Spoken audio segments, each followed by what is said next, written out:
Welcome to the place where dreams come true, where everything you want can be yours, if and only if you're willing to work for them, you're willing to hurt for them, but most of all, you're willing to be first for them. Look, I'm going straight to the top. I don't know how I would stop, like it or not. I got some goals that I'm hitting. You hear what I'm spitting? It's hot. Look what I got. Whole lot of passion and pain. The road to success is insane. Stay out my lane, cause I'm on a mission. I'm getting what stands in my way. Yeah, I'm a beast. I wouldn't play with me, baby. The way that I'm training is crazy, and I do it daily. You wanna talk about drive? I got more drive than Mercedes. I've never been lazy. I'm in the room, it's a red alert. You wanna compete? Well, get better first. I got 10 toes in the dirt, push through the hurt just to show them my worth. I'm the best. Yeah, I'm the best. I never stress. I know what's next. I'm who they test, like we playing chess. But I'm unimpressed, so now let me flex. Yeah, I'ma work through the struggle and hurt, cause I know my worth, and I gotta be first. Yeah, I gotta be first. Look, I don't want anyone's sympathy. I understand what it's meant for me. I give my focus and energy. If it's meant to be, then it's meant to be. But mentally, I'm undefeated. They hear that and say I'm conceited, like there's no reason. Like I don't beat them and come back again just to teach them that when you work under pressure, you reach higher measures. They'll try and bring you down, but you cannot let them, and only get better and focus on cheddar. Eye on the prize and you'll become a legend. Like, when I'm in the room, it's a red alert. You wanna compete? Well, get better first. I got 10 toes in the dirt, push through the hurt just to show them my worth. I'm the best. Yeah, I'm the best. I never stress. I know what's next. I'm who they test, like we playing chess. But I'm unimpressed, so now let me flex.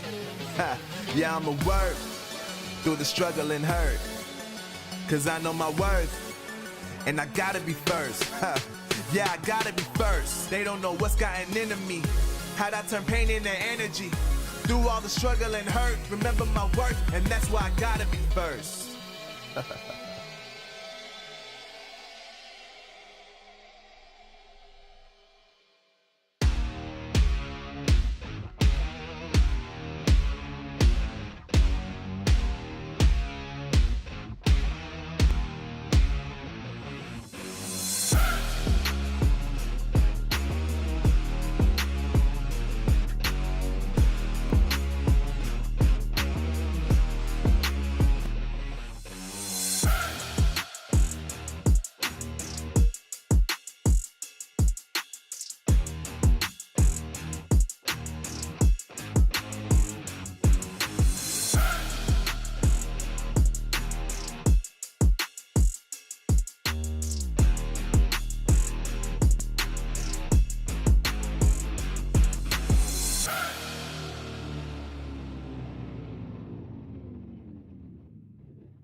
Yesterday, 4 of 8 tickets to the challenge were secured by our teams in the upper bracket. Today, those last 4 tickets will be claimed as the remaining squads battle it out one last time in the lower bracket. Which teams will continue on their path to the World Championship? It's time to find out. Ladies and gentlemen, this is the Snapdragon Pro Series.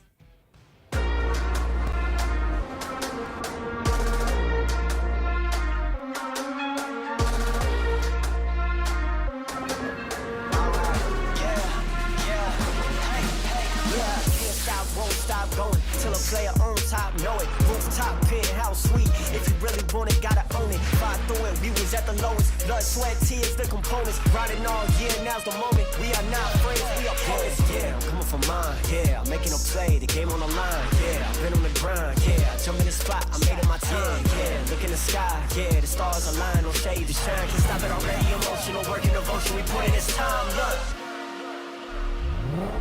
you won't stop.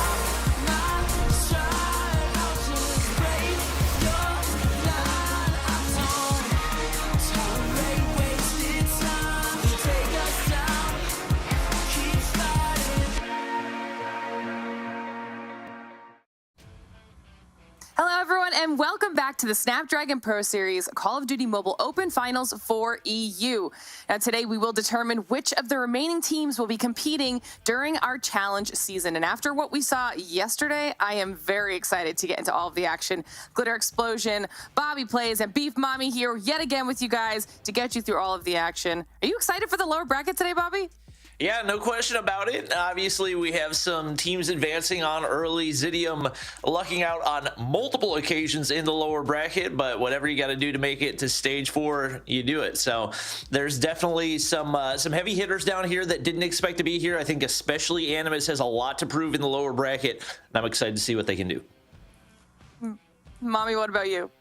Oh, same sentiments. I was about to say that Zidium is the luckiest team right now, but I feel like it might not be too lucky going into the playoffs, going for those 8 teams, because a lot of teams that are sent down here in the lower bracket is because they had a really tough time. And in turn, honestly, it's experience for you to actually take into those few days that you're going to be going up against them in the playoffs. So I'm excited for today.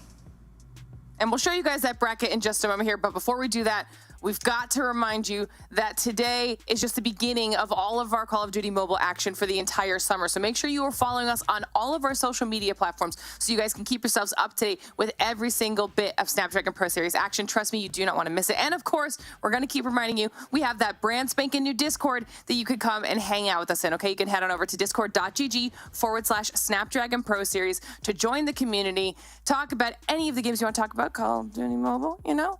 And it's just a cool place to be. All right, so just join us, hang out, come check it out. You don't want to miss it. Now, before we jump into all of our action today, we're going to do a little bit of a refresher on the format, just in case you missed the show yesterday, you don't know how the tournament works. So, Bobby, can you walk through the format a little bit for everybody?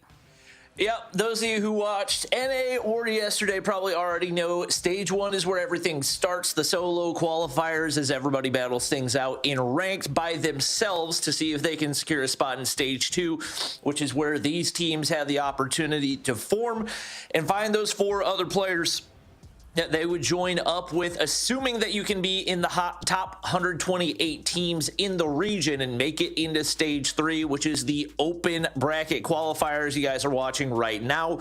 The 8 teams remaining have battled it out all the way through, some of them all the way through the lower bracket, to have a chance at making it into stage 4, which is that 8-team round robin, the really coveted spot that we will be broadcasting all throughout the summer, and I'm really looking forward to it. Yeah, it's going to be a really exciting summer, so make sure you guys are checking it out and following along with everything, because I think there's going to be some pretty unexpected results by the end of it. It's going to be really fun. It's going to be a tough competition. Let's talk about the prize pool for the competition, Mommy, because it obviously exists now at like every stage of this competition. Yeah, it's really exciting to see that you actually have something to play for nowadays, and that $500 really is a huge impact for a team, especially knowing with these EU teams, a lot of them are still looking for orgs to represent them into stage 5, and really excited to see how much a lot of the newer teams are actually being formed, and also old faces as well are returning here in Call of Duty Mobile. And as you can see, into the 13th and 16th spot, you're not going to be going home empty-handed. You know, not too shabby. a little bit of cash to go along with a coveted spot if you make it into the challenge, because that's where everybody wants to be. Let's take a look at the bracket, see which teams we're going to be watching today, and you guys will see what both Bobby and Mommy were talking about when it comes to Zidium making their way through. So Bobby, tell us what happened. Well, obviously, those top 3 teams still looking to secure a spot do make it on into stage 4. You can look down at the bottom, and Venturian, a team that people did not expect to make it this far, but they now have an opportunity to take down a panic squad that I think also people didn't expect to be here, but for different reasons. I think they were definitely favored to win, going up against 31 or something to prove. Up on the flip side, you got Animus, who have not an easy opponent in Viva Gracia, and Mont, who we saw yesterday, at least coming close to taking the search and destroy off of a heavy-hitting Kings roster, going up against formerly Team Enigma, Team Mobility. Definitely one of those top teams to look out for as well. All right, so now we've got some exciting matches today. We'll take a look at the schedule as well, so you guys can know exactly what time everything's going to be happening. As you saw reflected on the bracket, Zidium's already made their way through, so that means we've got 3 matches for you today. And Mommy, we're going to be kicking things off with Animus versus Viva Gracia. Oh, it might be a fast day because we were expecting 4 matches today, but EU just doing EU things. But what I'm hoping for is this to probably take it to the distance, like what Bobby and I mentioned. We were talking about it, is that last game that we're going to have, I think, is going to be really close. That's going to be Mont versus Team Mobility, where it's possible for them to actually be evenly matched and bring it to the distance. But I'm taking a look at Animus and Viva Gracia, where I'm not quite sure how Viva Gracia is going to be paired up against Animus, knowing very well that this is a strong team, but unfortunately for them, they did get taken down pretty early on. It was a pretty close game though, so I'm excited to see how Animus is gonna retaliate this time around. I think it's going to be a really exciting way to kick off the entire day, I mean, of all of our games. So it'll be interesting to see how it plays out. But now that we've got the lay of the land, we know the bracket, the prize pool, the format, we know the order for our schedule of these matches, it's time to start talking about these matches. Match number 1, you just saw it on the schedule, Animus versus Viva Gracia. Bobby, what can we expect out of this match? Well, obviously, we already know what to expect out of Animus. This is an incredibly talented roster, and even though they did come up short yesterday, definitely no lack of experience for them. Obviously, Gathilia largely leading the way for them. He had a phenomenal performance in pretty much all the respawns that we saw, especially with his Stage 5 experience. I anticipate that he is one that is going to continue to lead the way. And over on Viva Gracia, not quite as well known, but definitely some experience there that should give them a chance up against a heavy-hitting Animus roster. All right, well, speaking of rosters, we'll take a look at who we've got playing here today, just to start things off. Obviously, some super recognizable names on Animus. Mommy, outside of what Bobby just said, anything else you want to add? I wanted to say that it's nice to see Narcs having the switchbait actually on hand, because we're usually used to him having that sniper, and so it's nice to see a change in pace, kind of playing a little bit more of an anchor and flex role going outside of the objective. So it's nice to see that. I just want to say Shark and Rasmo as well. They've been doing a tremendous job at trying to hold down the site, and I feel like for me, Rasmo is going to be an absolutely essential player going into those S&Ds, just trying to open up space for his team. I love it. I love it. And then, of course, on the flip side of that, now that we know Animus's roster, we've got to take a look over at Viva Gracias as well. And Bobby, you said a little bit newer, less experienced here. So let's talk about the roster a bit.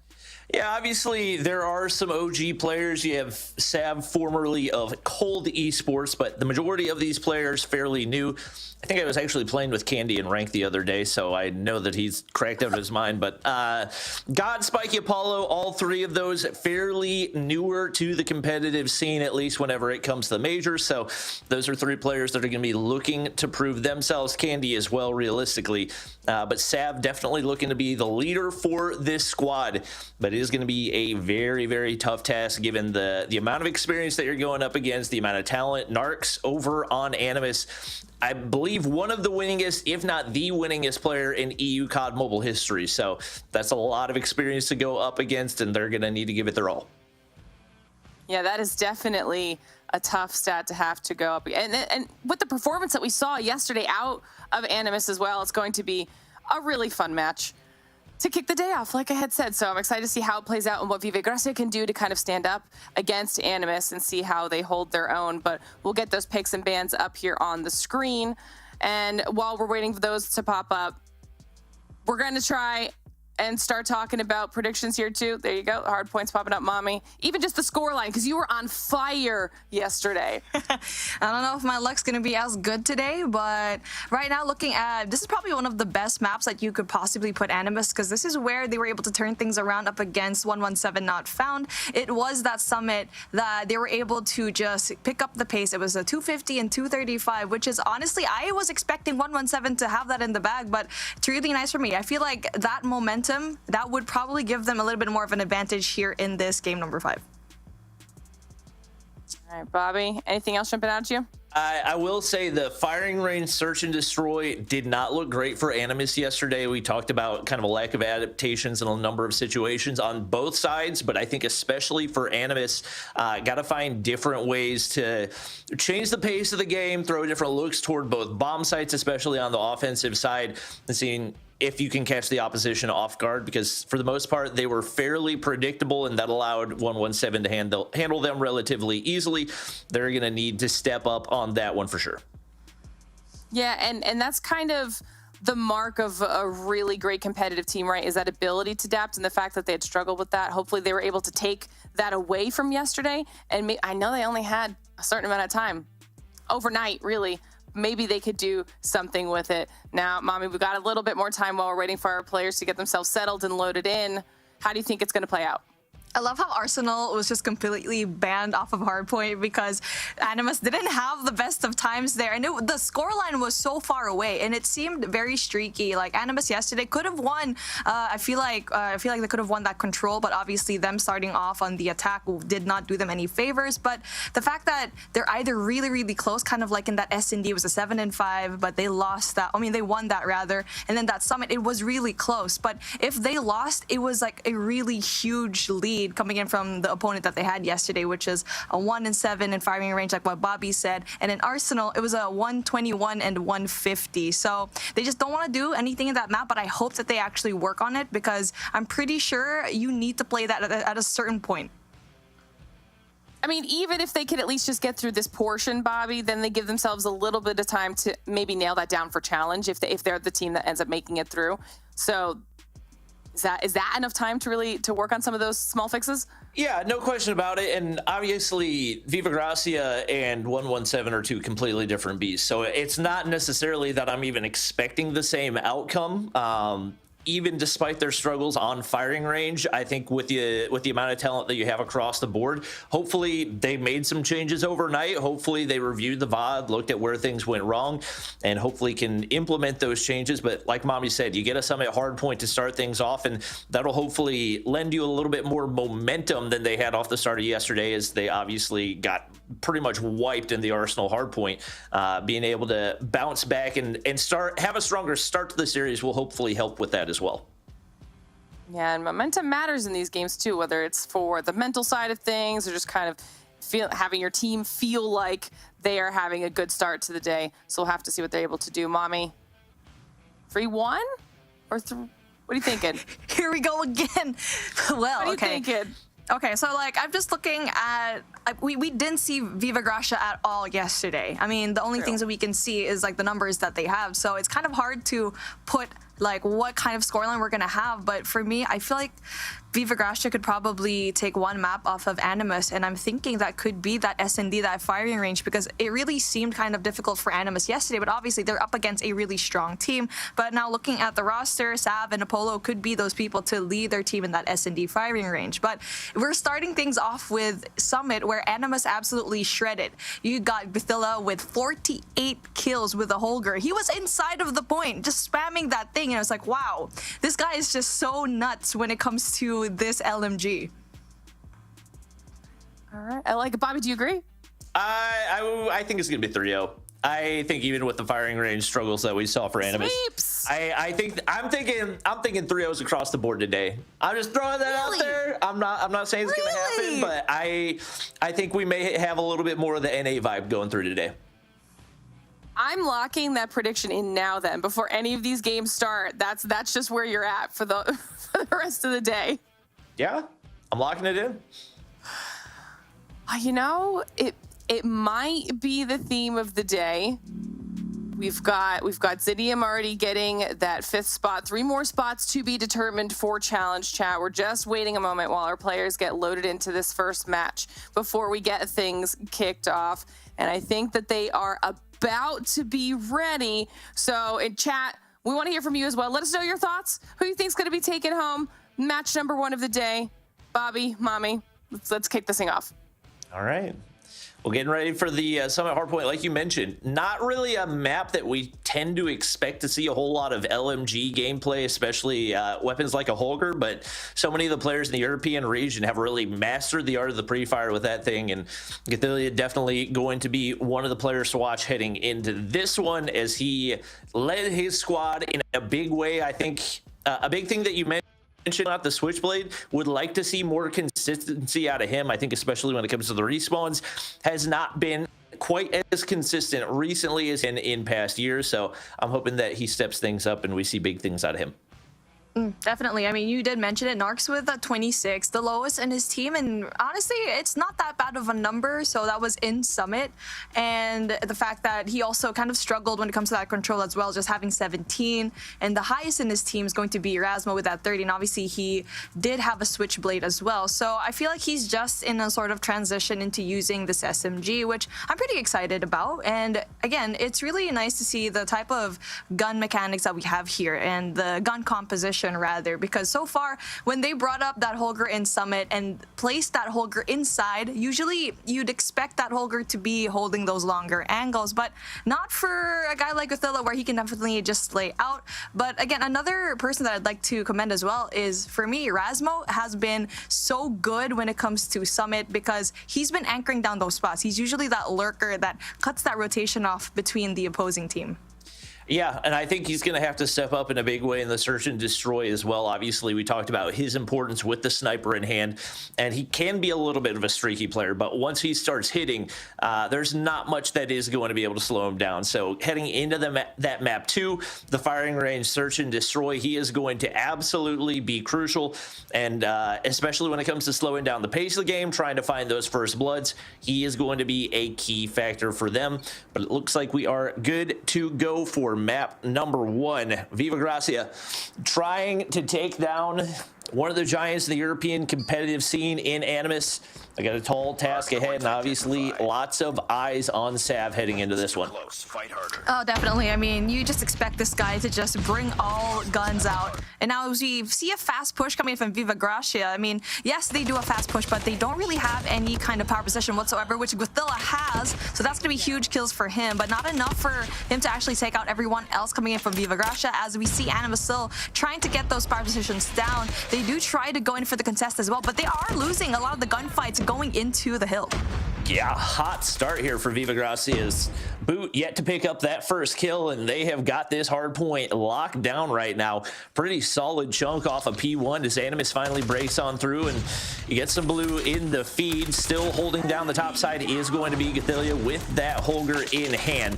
Narcs is not going down easy, and he's sitting on a 3 spree, needed to step up for his squad, and that is a huge feed to lock in a big chunk of this scrap time here on P1, and already looking to get pushed out toward P2 as well. Spiky peeks around the corner, not going to be enough to convert the kill, but Narcs able to get away with his life. Gracia doesn't have the comms on Sav, hitting the hop-up wall right there, and it looks like an opening where we might see Viva Gracia pick up another big chunk. And so far, I think none of them really have a solid anchor spot quite yet. Animus, though, in the more favorable side. Everyone else from Viva Gracia going to be spawning off a cable car. They're going to have a pretty difficult time when it comes to funneling through here in Catwalk as Shark applies that enormous pressure here in that area. But you get to see they do have high ground as Viva Gracia does occupy that. But Shark coming off hot with those 2 kills and able for him to actually get that hunter-killer drone invested really, really well. And he's just solo holding this, man. He's on 9 in a row right now and continuing to build. Already got his Sparrow called in. Spawns have not flipped out quite yet, and I don't know how that Sparrow shot did not land onto Spiky, but he turns and gets the kill anyway. Should be able to lock in the rest of the scrap time, and right around the corner tries to take down Apollo, but the spree is going to end. The scrap time goes through for Viva Gracia, but the Spawns in control of Animus in a dominant way. They are spread all the way across the back of the map, and they are not giving up map control anytime soon. Big gunfight win for Spiky, but he's got to push through to that spawn building. And if I had to guess, Animus going to abuse those head glitches to the best of their ability. They do get broken on the hard point, but the spawns remain in their control. I mean, you get to see Shark and his brilliance there in P2, and everyone else, that just allowed them to go in there for that early rotation here in P3. And we did get to see Sav just lose an essential gunfight because he was the only one there. But Viva Gracia is actually doing a good job at trying to go and control those spawns. And Godzilla goes in there for a 3K, a spree for him right now, especially with the Annihilator in hand. He does get taken out though really quickly as Candy, a 3-piece of his own, and that just allows his teammates to go and funnel through, creating so much space already, where Rasmo is in a really great spot as he almost finishes the job and gets that 3rd kill. He is going to be taken out, and the spawn's going to be into the favor of Animus right now, in position for P4.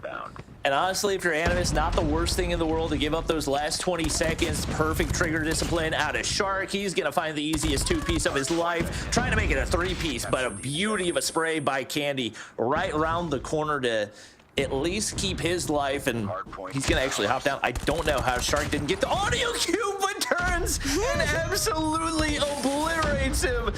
Right back to the spawns we go, and Animus back in the driver's seat right here. Shark sees that trophy system pop around the corner, and they're being as careful as can be, but it is all Animus in the feed regardless. It's going to be 4 in a row, 1 interrupted by Spiky, but he's going to get immediately traded back out.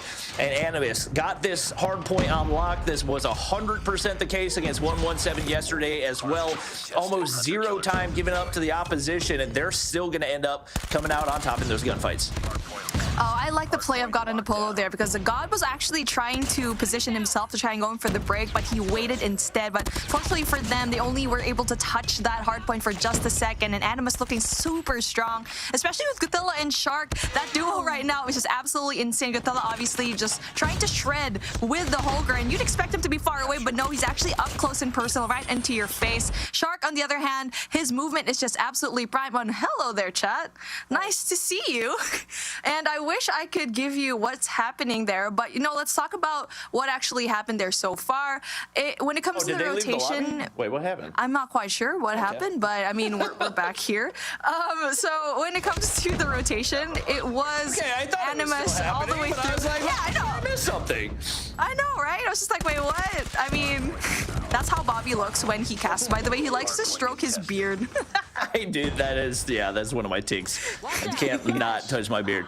All right, Animus back on top. They're locking in some more time here on P1. Rasmo's got full streaks to work with, and as expected, Godzilla leading the way on 29 already. This has been a dominant performance out of him once again. On the flip side, it's been the Spiky and Candy show, but no real help from the rest of the squad. Sam is yet to get going.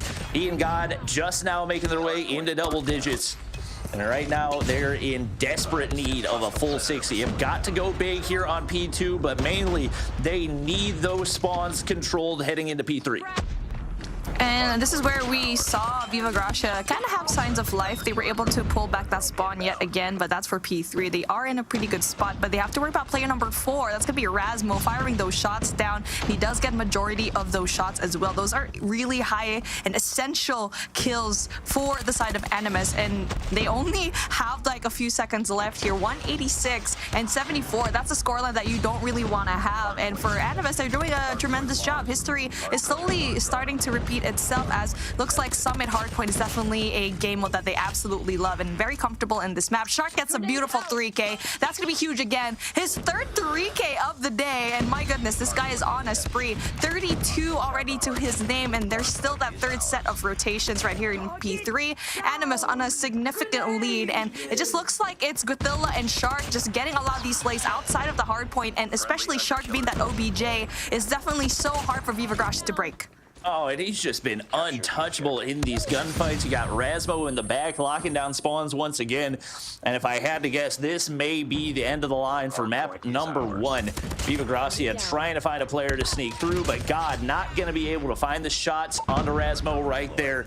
And that was their best chance at trying to break through. Sparrow in the hands of Shark, going to be able to pick up a couple more.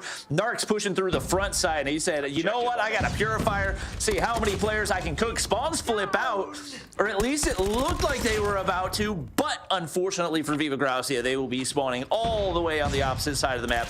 And Shark continues to be pesky, pushing out those spawns, locking in the kills. He's sitting on 37 right now with 2 minutes inside the hard point. He and Gathilia doing it all right now for Animus. Man, I saw how much Viva Gracia just tried to fight it, but they just lose it every single time when it comes to the gun skill. It's just so hard to go up against a team like Animus that's just been on the top of the leaderboards for such a long time, and they just show how comfortable they are here in Summit Hardpoint. Wow, what a show. What a dominant display. And so far, they're perfect here in Hardpoint, man. Yeah, that has been their go-to, and they absolutely showed up in that one. So that was what we expected to see out of Gathilia. Shark stepping up in a big way. We know he's an incredibly talented player, and he definitely showed out there as well. Once again, would like to see a little bit more out of Boot. He was lagging behind pretty heavily, and that's kind of been a theme for the Animus squad, that at least one player has not quite been pulling their weight. And I think especially against some of the tougher teams that they'll face in Stage 4, that's going to be more of a factor. But as you see, Shark just so pesky playing that roaming Slayer role. He gets so many of those out of position kills and just constantly leaving Viva Gracia second guessing their moves, second guessing whether or not they're going to be caught from behind. And he was definitely one of the highest impact players on that map. And the really huge thing with Gathilia right now is he always just slays out. Like what we mentioned already, he had 48 in that game up against a really strong team, by the way, which is 117. And now he just goes to show that he's very consistent when it comes to this. And honestly, I feel like he's probably one of the most improved players that we've seen in the competition so far. Obviously, he was a key player last year when it comes to that Stage 5 performance, but it seems like now he's even better. And it looks like it's the Holger he's really, really comfortable with when it comes to those respawns, and he's going to be switching that to the CBR. And obviously he's not going to be the star of the show in those S&Ds, but someone else will step up, and that's going to be Shark. Yep, Shark definitely a key factor for them. Like we said, Rasmo has got to go big in the firing range search and destroy if they want to be able to make light work of it. Obviously, like you can see here, it's two different beasts, Viva Gracia versus 117, and I anticipate it will likely be the same case in the search and destroy, that they have a slightly easier time, but there was a lot of room for improvement from what we saw yesterday, and hopefully we see them taking some steps toward that. Once again, getting all players on board firing on all cylinders rather than having those two really heavy hitters carrying the bulk of the load. It's going to go a long way as you get further and further into the competition. And now it just goes to show, like, how is Viva Gracia going to just step on the gas when it comes to this S&D? By stepping on the gas, just forget about what happened there in Hardpoint, because you have the opportunity, like what you mentioned yesterday, actually, is this is where more of the newer teams, is where they kind of take a lot of that lead down, just to cut it off just a tiny bit. We kind of saw it yesterday with Mont versus Kings, where it went down to the wire. It was very interesting to see. It was a 6 and 7 actually, 6 and 8 rather, here in Express. So I'm really interested to see how this team will adjust. Obviously, we didn't really get to see the performance yesterday of Viva Gracia, so we don't really have any information how their S&D gameplay is in complete detail. But I'm excited to see it. I feel like in the first few rounds, whoever is going to be on that defense will definitely try to maintain and possibly try to see if this is the kryptonite of Animus. All right. Well, it looks like it is going to be Viva Gracia on the offensive side to start here. It was more on the defense that Animus struggled. Or rather on the offense that Animus struggled, at least as far as the more dominant rounds that we saw. But that is a full send on over the B site. And my gosh, one stray nade could spell disaster for Viva Gracia, but it looks like they're able to float all the way through. Smokes go down, trying to find a shot through, but not able to connect. Gathilia able to lurk on below. Shark finds 2 as well, and this is backfiring quickly as that's now a 3-piece for him. Candy left all alone, 1 HP, and right around the corner is Shark to find 4 kills in round number 1. What a way to start it for Animus, and Shark is pretty much on fire today. He was steamrolling in hardpoint. His movement was absolutely prime, and now it seems like he's bringing it over here in that search and destroy. And now for Animus leaving that Bravo site, I feel like it was okay because I feel like it's a little bit easier for them knowing that they have that sniper to try and open things up. And obviously for the side of Viva Gracia, you have Apollo having still 0 in his hand. Shark over pushing just a tiny bit, gets that information down, but he's going to be in a little bit of a pickle, but the rest of his team is going to be right there for the backup as slowly but surely Viva Gracia is going to be pulling down just a tiny bit. Viva Gracia in a nasty pinch right now. You got Rasmo in top wood just patrolling, getting all the information that he can. One player going to lurk over toward B, but it looks like God making a lot of noise right now. He's going to get spotted around the corner, and that's as easy a kill as you're going to find if you're Gothillia. He turns to find Spiky and turns onto Candy as well. What are you looking at? Absolutely demolished. Oh, the fact that he did that with an LMG with, I mean, it's not the fastest ADS, but he's still able to do that. I mean, obviously you have the bullets for it to just try to just spray those bullets down, but oh my goodness, that is just a really fast round coming in from Animus again. And now we're slowing things down, and they're going to be applying so much pressure here in Woodhouse. Tries to get the timing on, and Gothilla, unfortunately for him, doesn't get it right. Gets punished to try and get those kills early on. And a lot of noise actually be coming off here in jungle, and so far it's going to be even for both of these teams. Well, the first man advantage Viva Gracia has seen. Whether or not they can capitalize, a different question, and Sam's going to get spotted out right there. Boot hops on out, playing his life as well, and now we're into the 3v3. Rasmo seems like he's got information on somebody and sees one to flick through the wall, connects onto Spiky, and just like that, Animus find themselves up a man, and it is Viva Gracia scrambling, trying to find something right here, but whew, when Rasmo's connected on the wall banks, he is tough to spot. He is going to go down to Apollo right there, and into the 2v2 we go. Rasmo. And I'm glad to see Narcs actually just picking up that sniper again, and it just seems like Animus is actually really well-rounded when it comes to the snipe. Someone can easily just pick it up and know very well how to use it. And now we get to see Viva Gracia kind of being stuck right now. They're just trying to gather that information before they try to commit. Obviously, it is a 2-and-2 in Boot. I'm not quite sure if he was able to spot that one person. Oh, gets the flick off of Candy, gets that kill. And that's going to be essential for him, but Apollo does get the trade. And Narcs not able to connect that shot, spots him down, but Apollo with a really good 2K, just giving him a chance to get a 1.1 round here for Viva Gracia. That is just really good and pretty disciplined for Apollo not to try and push too aggressively. That first round going through has got to be a weight off your shoulders. You know, you can avoid the 7-0, and now you can really focus up and start to make some of those adjustments. With the way that Candy got turned on in round 2, I was a little bit worried that it was going to get out of hand quickly, but Spike's going to find the opener, trying to make his way on through over behind tires. The movement's looking a little bit shaky right now. I can't lie, but he gets through. Shark going to spot out one as God drops right there, making a 2-piece. He's now sitting on 7 through these first 4 rounds. And Spiky gets the better of him, but instant trades come through for Rasmo. Gothillia going to find one, and right around the corner, that's an easy target, standing still. Gothillia with the juicy 2-piece to clean it up. Oh, it looks like Viva Gracia is just having a really hard time with such an aggressive Animus in that defense. And the only reason why they won that round number 3 is the fact that Gothilla actually went down early and was over pushing just a tiny bit.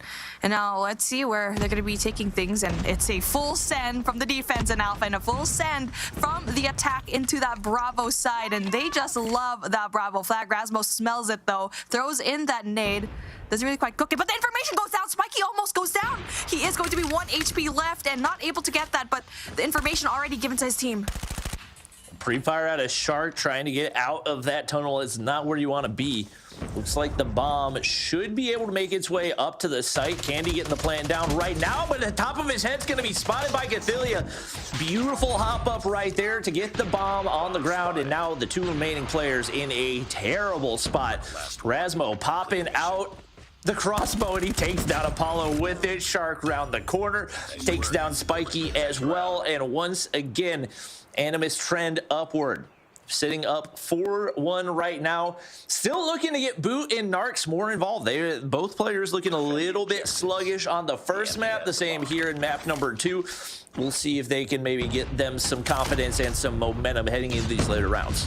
What a good read coming in from Animus. They knew that B wasn't working out for Viva Gracia, so we're going to be taking B as well. Gothilla gets 1. Gothilla gets 2. He's really deep into the spot right now, is positioned really well, and that was very quick. Oh my goodness. I was just looking at the kill feed, and it was just all blue. 5-1 already on the scoreboard, and Animus is playing this very, very fast and basically on the driver's seat. But yeah, I mean, I feel like for Viva Gracia, it was very just readable. That play of theirs is just knowing very well that, okay, Alpha is not going to be working out. They need to slow it down just a tiny bit, and I feel like they weren't really playing their utilities to their advantage when they did try to go in for the attack in Alpha. Well, the offense was what looked shaky for Animus yesterday, and it is looking shaky once again as they lose 2 players off the start and have yet to trade out Sav. Razmo going to be able to spot him out. Still got that crossbow he's running around with and trying to see if he can find a second pick onto that trailer area. Nobody really peeking out for Viva Gracia right now, forcing some sort of commitment out of Animus. With the bomb still in the hands of Gothilla, they've got a big decision to make. They don't really seem to want to lean one direction or the other. The sniper's not peeking a large enough angle to be able to catch anybody for Viva Gracia off guard. And it looks like they're going to start to commit over toward that B side as they get a little bit of information. Nobody peeking around the corners. And the pressure going to be on for Candy as it looks like they're going to start to move toward this side. This is the best play that you could do if you're Viva Gracia. Obviously, you want to spread out just a tiny bit. Razmo spots God, and God does not know at all what happened to him. And, well, good thing for Razmo, he's still right there, but Kenny gets a 2-piece of his own. It's still going to be body count advantage coming in from Viva Gracia. They have the numbers to their side, and Bomb's going to be down. It's all up to Razmo to try and retrieve it. That's going to be a difficult spot because there is just only 2 ways, or 3 ways rather, to get into it. But obviously with 2 members from Viva Gracia, you just got to hold in your position. Just keep it close. Yep. Razmo, crossbow in hand, trying to make a 1v2 happen. Candy in a pretty predictable corner right now, but he's not going to read it properly, giving away a lot of information, running around with only 11 seconds to work with. Viva Gracia will find a way to lock in another round right here. They got to make that happen 5 more times to have a chance. Shark sitting on 10 right now. God sitting on a goose egg, still trying to get going. And he has not had a fun time here in firing range, but they take the first defensive round regardless, and Shark gets caught off guard again.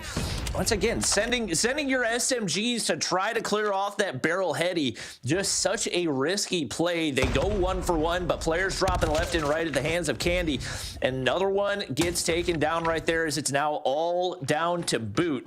The 1v4 right here as Animus struggles on the offensive side continue. Ready up.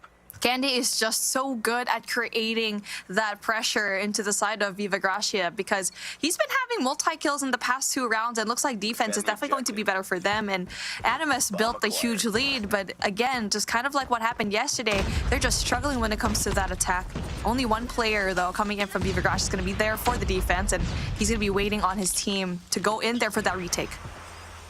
The Sav's going to peek out, doesn't quite have the angle on the bomb heady, and Gothilla able to get the plant down. Teammates there to defend him as it looks like the retake is on right now for Viva Gracia. They find the opener out of Apollo. Sav finds another onto Gothilla. Razmo finally there to trade, and the snipers playing a big role right here as Animus still looking to find an offensive round, but Candy takes down Narcs. Shark's gonna drop as well, and now all down to Razmo, who drops to God. And that is 3 offensive rounds in a row, slipping out of the hands of Animus, and this is just looking like the disastrous side of the bomb for them. Man, Animus did not have any kind of flank watch whatsoever, and for Viva Gracia, it was so good that they placed Candy on that flank because he was able to get that essential information, get that one, and just created so much space coming in from Viva Gracia. And now, different kind of situation for Animus, though, as they're going to be slowing things down. And for Viva Gracia, they're not going to be over-pushing whatsoever. But speaking of over-push, we get to see one player, Sav, pays for it, and that's going to be an opener for Animus to possibly go in for that alpha push.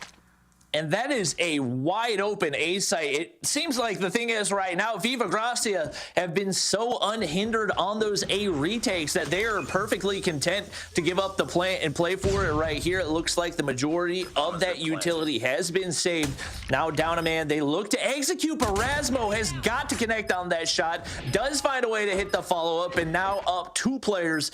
Animus has got to convert on this round and find a way to take it right here. You get information out of those players, but Candy has been so lethal with the DLQ in hand. That opens things up, and right now the Animus players got to be questioning a little bit where these players are going to be coming from, but Rasmo goes big, Boot finds another, and finally Animus finds a way to take an offensive round and only 1 away from closing out map 2.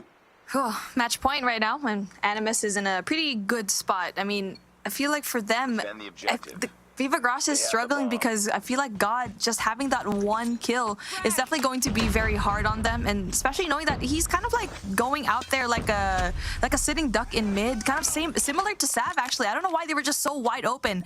Narcs creates that space, God goes down, speaking of, and now they're trying to make that noise into alpha, but it's going to be a B execute here, as you do get to see Shark just getting a lot of these kills, and there you go. It's going to be an easy way going into that Bravo site, but it is still going to be doable for Viva Gracia as they have 3 players. They just need to slow things down, and Candy in a really good spot to take out Shark. It's all up to you now. Ooh, Candy!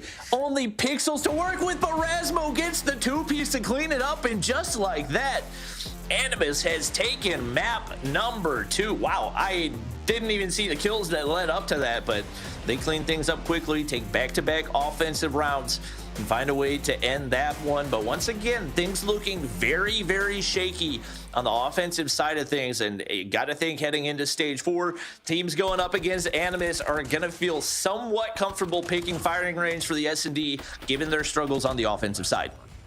I feel like it was just those key players from Viva Gracia is the reason why they were getting a lot of those offensive side, the defensive side rather, and we needed to see a little bit more from Sav and God, and obviously God just having that 1 kill definitely was really hard on Viva Gracia. And we also kind of saw Sav struggle a little bit, obviously into, I think, the second to the last round, where he was just going in there very aggressively without any cover whatsoever into Wooden House. And we see God as well doing the same thing, and I feel like it's that presence of mind that we kind of need to see some of the Viva Gracia members actually have, because you have so much talented players over there, especially with Candy creating so much space. They're not able to utilize it super well. Yeah, he definitely had a phenomenal game, but he was the one bright spot for this squad who through and through struggled. Like we mentioned, God was sitting on breadstick, I think, all the way through. I think that's what he ended up finishing with. And in a 4v5 against a team of the caliber of Animus, it's not something you can really afford to try to attempt. So they've got to get everybody going, heading here into the map number 3, Control. Typically the swing mode, that's assuming that you're split 50-50 on respawns and S&Ds. It hasn't really looked that way, and if I had to guess, Animus should find a way to clean things up here in the Control and lock in a spot in stage 4. Definitely desperately looking for that, and I think a lot of fans hoping that they can come through. We'll see if they can do that in 3-0 fashion. Definitely, and that S&D was supposed to be the map that was leaning more towards the favor of Viva Gracia, but now we're going into Control, where we did see Animus lose it 2 and 3 and standoff up against 117 Not Found, but it was a very close game, and the only reason why they lost that was the fact that obviously defensive heavy when it comes to that map. But we do get to see signs of life coming in from Rasmo, and obviously he has been one of the more consistent players from Animus, having that 30 kills, the most out of his team here. And it looks like for Rasmo in that S&D round in firing range right now, he seems like he's on a roll as well. I mean, everyone else in Animus is actually doing a really good job, and probably Boot needs to warm up just a tiny bit. I'm excited for him to bring out that LK24 again here. Yeah, once again, Boot and Narcs are the players that Animus are really looking toward to start stepping things up. Both of them lagging behind in the hard point, and that was the case in the Search and Destroy as well. So very uncharacteristic for Narcs, especially for a player with as much experience as he has, as many wins as he has. Obviously, I don't know you can necessarily call Stage 3 a major, but especially with this being an official broadcast and that being something that the European players have been asking for a long time, this is where you really got to show out and show that you deserve to be in this spot.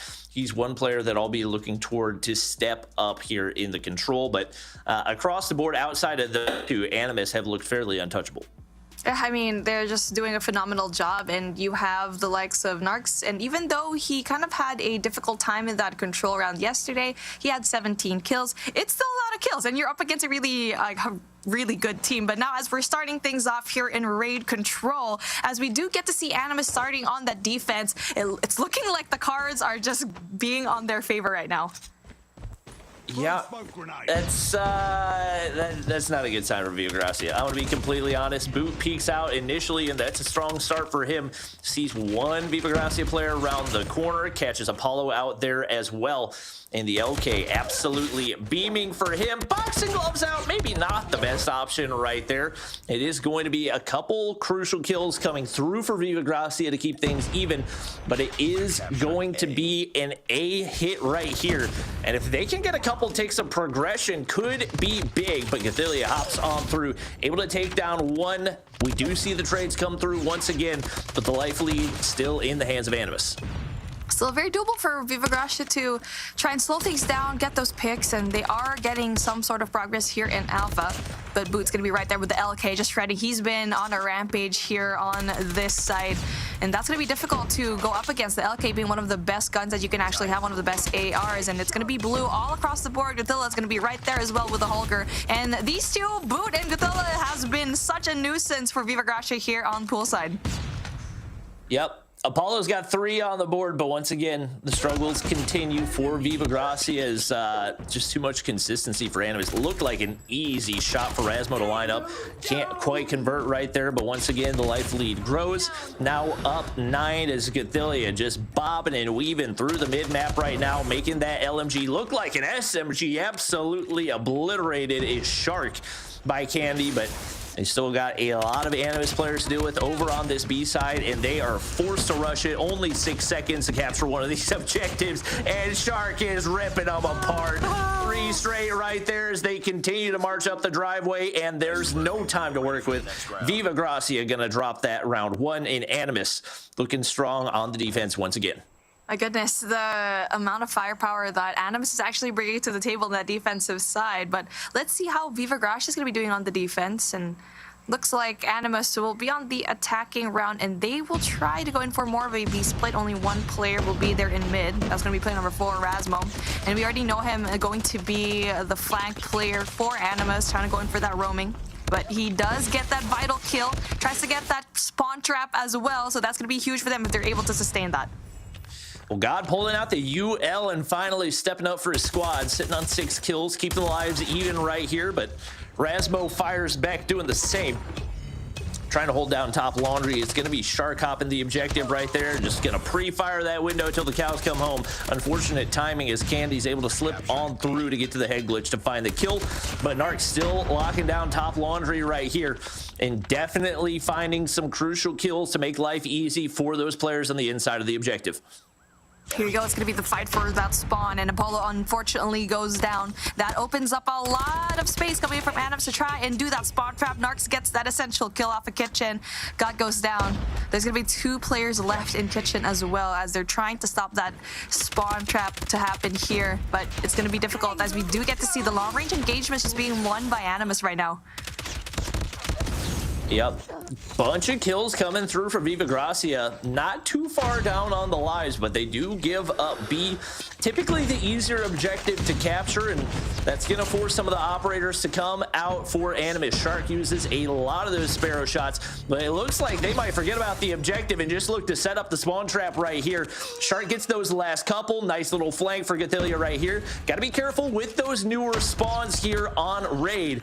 But right now, the lives dwindle quickly. Rasmo pushing through, Fennec in hand. Shark does get shut down off the head glitch, but you've got to get things cleared. Rasmo does not get timing to go his way, and those lives starting to even out right now as we see Viva Gracia get pushed up. If you're Animus, you've got to find a way to close this one out without giving up too many. There you go. I mean, it's that mid pressure that we get to see Viva Gracia actually go, but unfortunately they do lose that. And now for Animus, they're going to be wide open here into going to kitchen. Rasmo turns things around with Fennec in hand. A 6 and 4, still very doable for Viva Gracia to try and go. They just need to stay put. And right now, unfortunately, Gothilla's going to be right there with a Holger. God spots him, though. That's going to be huge for him with the UL. That's definitely going to be a really good spot for them to try and defend this kitchen. A 5 versus 2, still into the favor of Animus, and they're going to be going in for that spawn trap. That's play number 5 and 2. That's Shark and Boot. A phenomenal play from both of these teams right now. No respawns remaining. Candy does get shut down on the inside of the objective, and Viva Gracia drop another round as we now move to match point.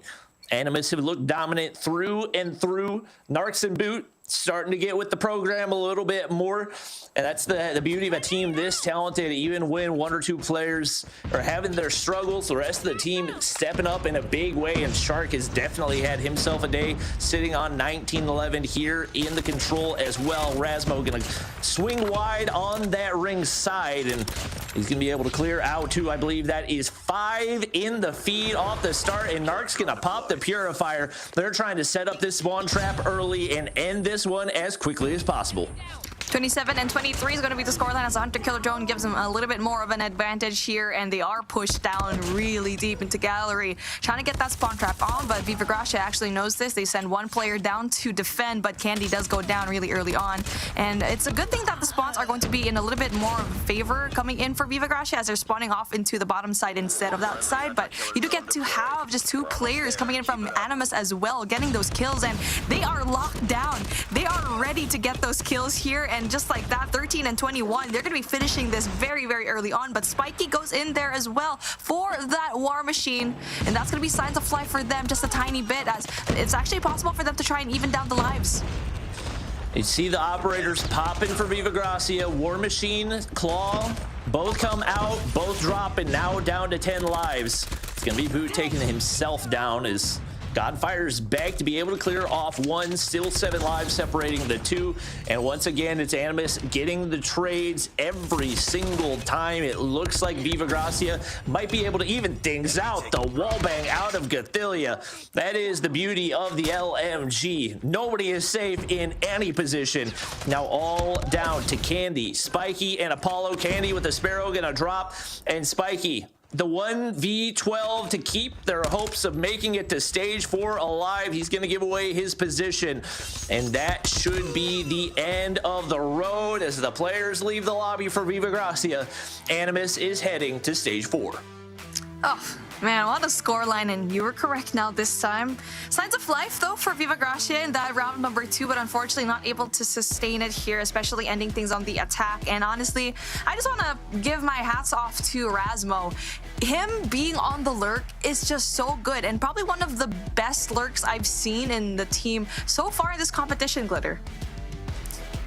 I mean, that it was what you called it, Bobby. Mommy said it. You called it. You knew how it was going to play out. Really, really strong performance from Animus. But after what we saw yesterday when they went up against 117, are we surprised at how well they did? No, not really. And obviously a team that absolutely deserved a spot in the next stage. So let's walk through some of these highlights from the first match of the day, Bobby.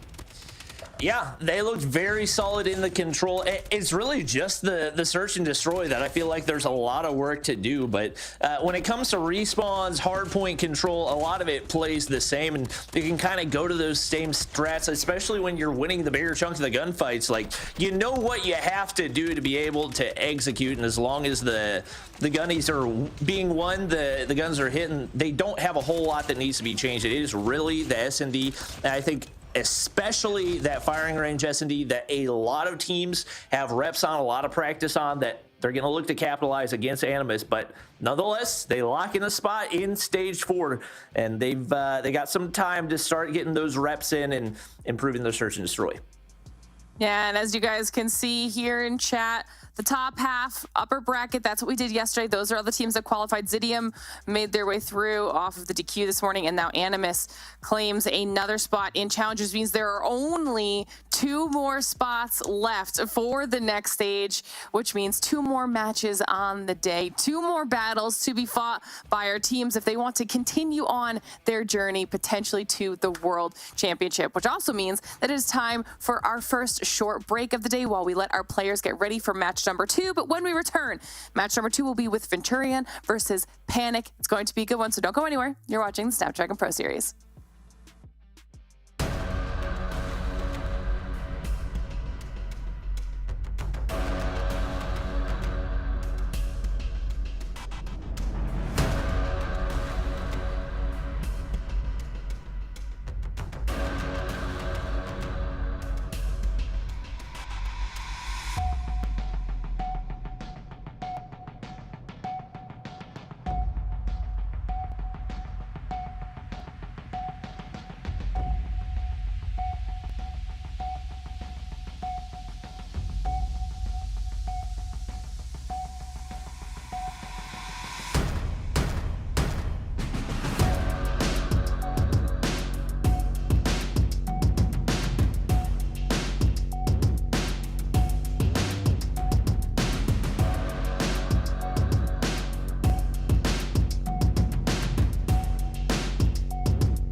Welcome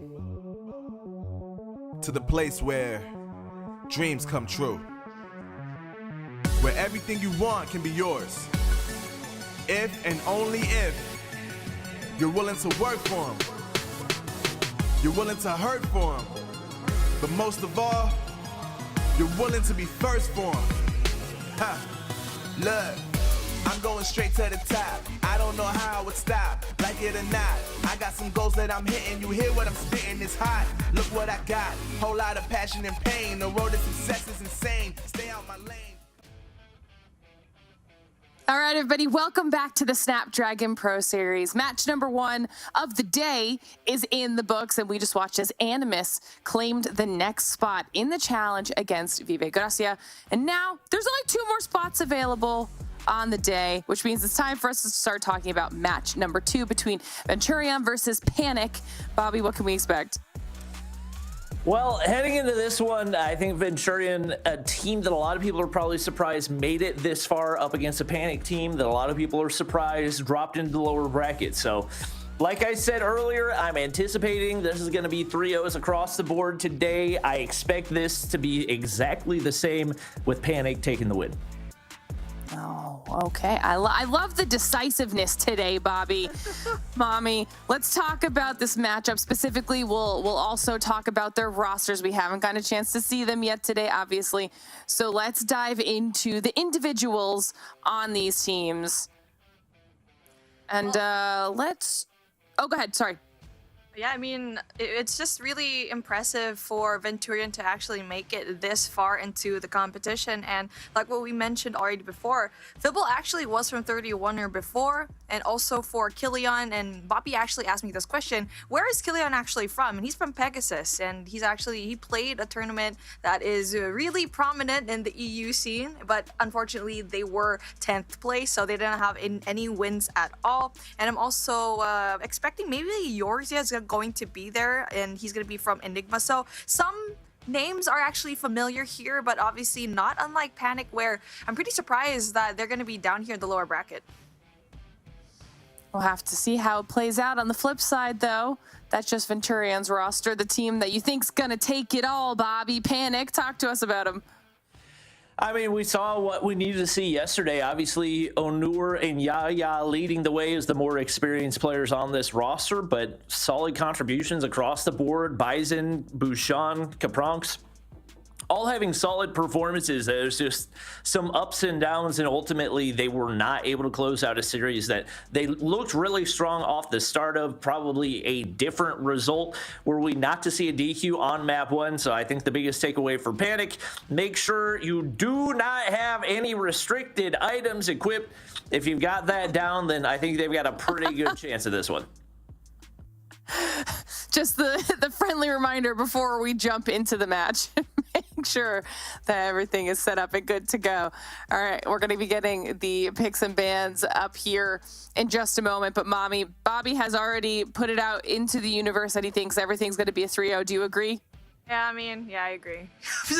I'm trying to be more positive for the teams that are, pegged to be here in the lower brackets, that are expected to be here in this place. But, I'm going to be giving that 3-0 because obviously we did get to see 31er just capitalize on that DQ against Panic. So I think that was a huge mental strain coming in from this team. So obviously I feel like they're going to be coming out much stronger today. And especially since we're going to be playing out Hacienda yet again, which is a map that they won up against 31er, but unfortunately lost because of that DQ. So it looks like they want vengeance here in this map.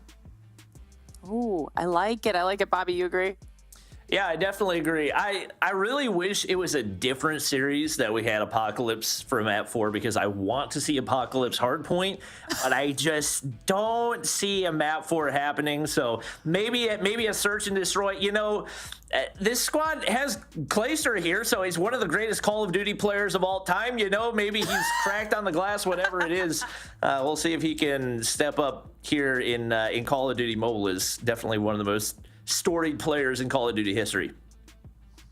Listen, if he can be a champ on one platform, he can be a champ on all platforms. All right, so we'll have to see how it goes. This game is ready to go, though. Let's just keep the train moving. Match number 2. Let's get it underway. All right. Well, it's my eyes are on Clayster. I think he's got a lot to prove. He's already won multiple championships in the CDL. He's looking to do the same here in Call of Duty Mobile. And over on the flip side, we know what to expect. IQ looked solid on this map yesterday. It was literally only because of a banned item that they ended up taking the L. So I'm expecting a strong start for them, but it is going to be Clayster with the first blood. Make it 2.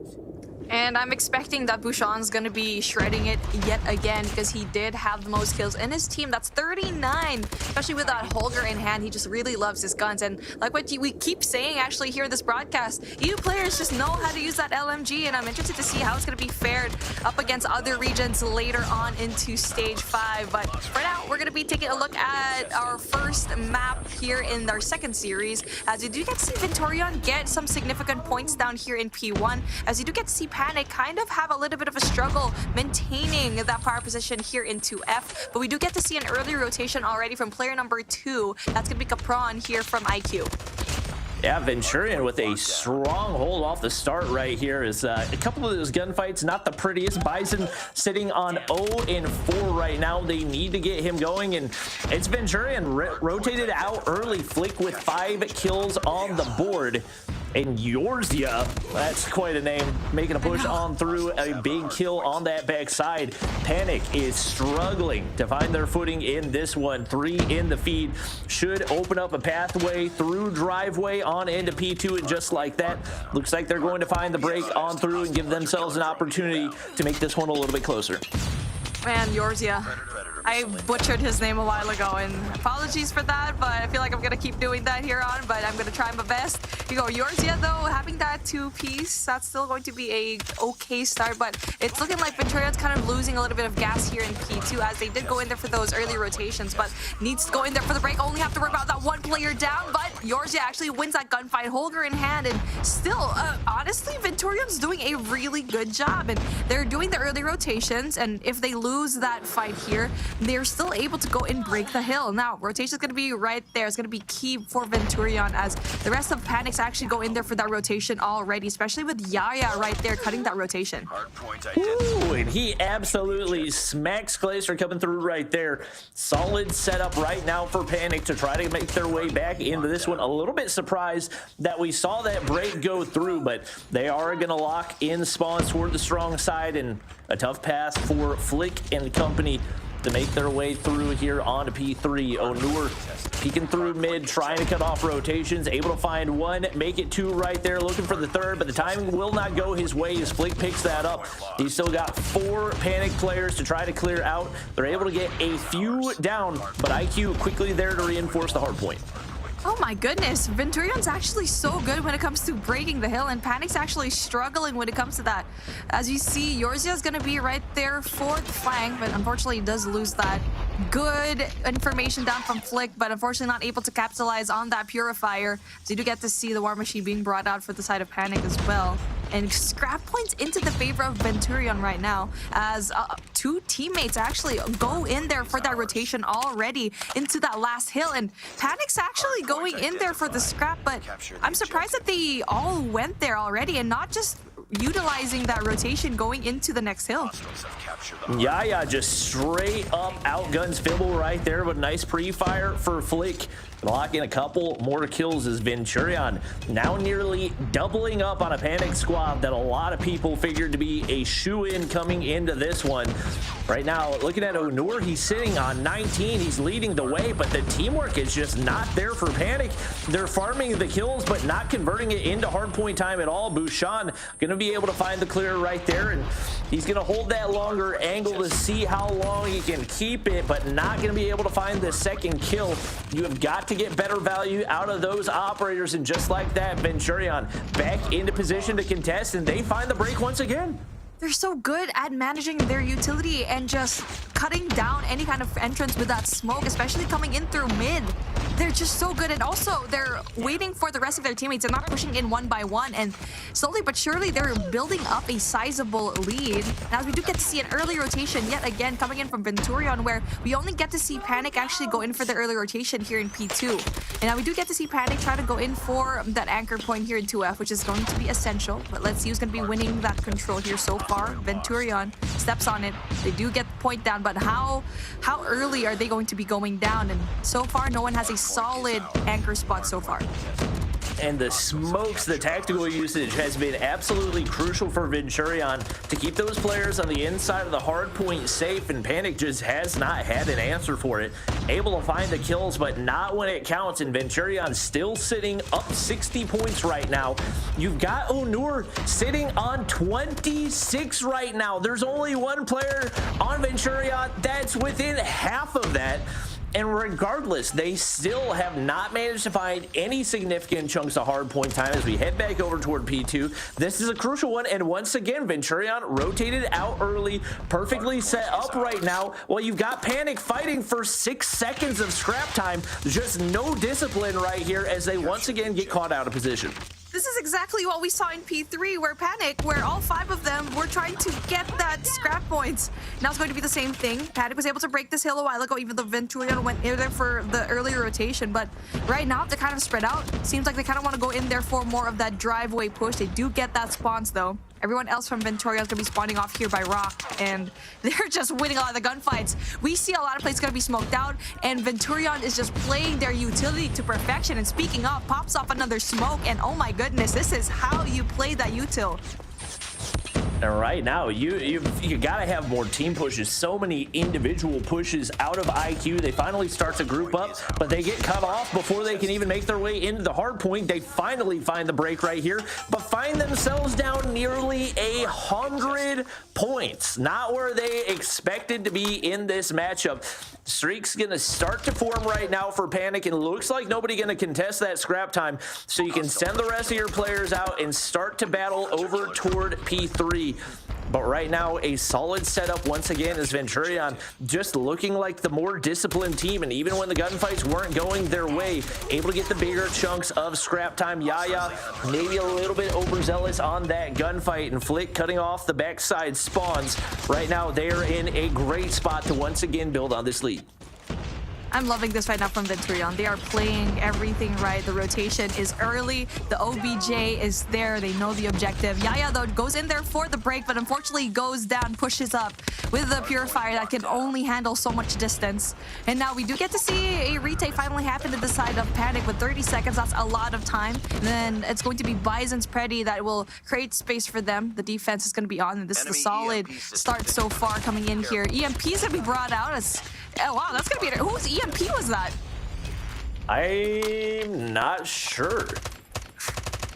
If I had to guess, Onur, because he's been farming kills for the entire time, but if it is, it hasn't really resulted in a whole lot. That was a solid 60 seconds for Panic, or at least close to it, to give them a chance. But once again, Venturian more disciplined and in position heading into P4 right here. This one, typically a little bit more difficult to hold, and especially with the amount of smokes going out, that's going to set up an opportunity for IQ to break on through. But Yaya does get traded out after that triple Zoria shut down as well. Yorzia shut down as well. Sorry, still trying to get that pronunciation down. And a big kill out of Clayster to at least let his team get pushed up right here. But it seems like Panic's starting to focus up right now and doing a much better job of team pushing this hard point. They find the break, and they're looking to make it stick as they're trying to tie things up. Here we go. Now, the usage of the score streaks and the operator skills is definitely going to be key for Panic to try to catch up the points. They're able to take that into that P3, and now here in P4, even though they were late in the rotation, doesn't really matter. They're able to time it really well, going in there for the break. But we do get to see Venturian trying to step on it, contesting the point. Scrap point's going to be more into their favor. And yes, they're going to be playing out their smokes really well, but they are going to be getting those essential scrap points, as we do get to see Fibble. Possibility to get that second kill. Combo 4 already for him, possibly. But he doesn't really quite spot anybody there, as the rotation going into P1 is going to ensue. And Yaya almost gets that kill, but obviously with the Flick and the Kilo is going to be a little bit more forbidding here, because the distance is going to be in their favor. I don't know if Yaya knows what gun he's using, because I continuously see him taking 40-meter gunfights with his Switchblade against ARs and LMGs, and he's losing every time. Like, obviously, he's got the gun skill, but you gotta know when not to shoot back, and they have made him pay every single time. Fortunately for Panic, they've been able to reduce that lead from 90 all the way down to 20, and with Capronx up in the top side, trying to get things cleared out for those OBJ players to lock in some more time. 3 wiped off the board should open up some time, but they have got to start hitting these rotations earlier. It looks like one player already pushed out. It's Yaya with a crucial gunfight heading into P2. He wins that one. Another one that doesn't go his way, but they get those spawns toward driveway side, and they're in a good spot to once again try to push on through, and it looks like Bison gonna make his way in the point.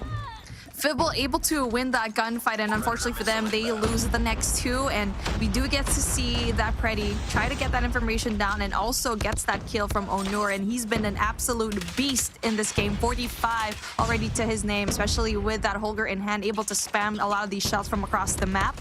And we do get to see a little bit more of a pinch coming in from Venturian, but there you go. It's the pinch that they're really good at. They're actually really good at breaking the hill, and so far they're still trying to go in there, not giving up. And we do get to see the switch finally happen. And this is our 3rd lead switch, I think, of the day, and Venturian still tries to get those. Looking like a very solid defense so far, especially with Fibble with Sparrow in hand. huge value on that Sparrow, and if you're Panic, you can't chalk it up and go next quite yet. You need a contest right here. Venturian can still win it right here. It looked like they were finally regaining control of this one, but completely wiped on 3 straight pushes right here, and all down to Yaya. He can't win the gunfight. Bouchon, you've got to go. He wins the opener right there. I don't know if there was enough time, and one player pushes in, but he gets shut down. Venturian takes map number 1 up against Panic, and my predictions are out the window. I love it. I love being proven wrong. I mean, like what we said about the teams that we didn't get to see yesterday, we don't know what to expect. We're just guessing at this point. We don't know how it went down. We only see some sort of numbers, but to actually see such clean hard point matches here, especially coming in from the side of Venturian, they were playing everything right. Absolutely everything. Rotation, always on point, always going for the early rotation, playing their smokes so well. And I think this is the best play of smokes I've seen in any team here so far in the EU region, cutting off so much, especially here in that P4. And wow, what a way to make yourselves known here in this region. And honestly, so much of that just looked like it came down to careless gameplay for Panic. Like, they were winning the bulk of the gunfights. They look so strong in the individual plays, but the teamwork for Venturian was so much better. The decision-making, the rotations, the early setups, even though they didn't necessarily always find the hold every single time, they were the first team on the hard point, and it paid dividends for them as they take down a very experienced Panic team and put them in a dangerous spot to be at a negative deficit here off the start of map number 1. That is just so impressive to see, especially knowing very well that Viva Gracia has always been in the middle of the pack, and they're actually going up against a team that has had experience that, honestly, we've always seen them shine. And Yaya, Owner, and Bouchon is actually going to be a really good player as well, especially with the whole grain hand, like what we mentioned. Yesterday, he had a 39k, and they did get the kills, yes, but the OBJ was just missing right now for this Panic team. Yeah, and once again, it came down to a lot of individual plays, and I don't know if it was maybe them not taking this matchup seriously, if they didn't feel like Venturian was a legitimate contender, but heading into Search and Destroy, they have to think, yeah, maybe we should take these guys seriously, because they just look kind of silly right there. Like, this is a map that I think majority of people watching in chat agree that should have been an easy win for them. And I think with the kill disparity being what it was, that is further proof of that point. But they didn't get the OBJ players in position, or even if they did not do a good job of defending them, and now they need to bounce back here in the firing range, search and destroy.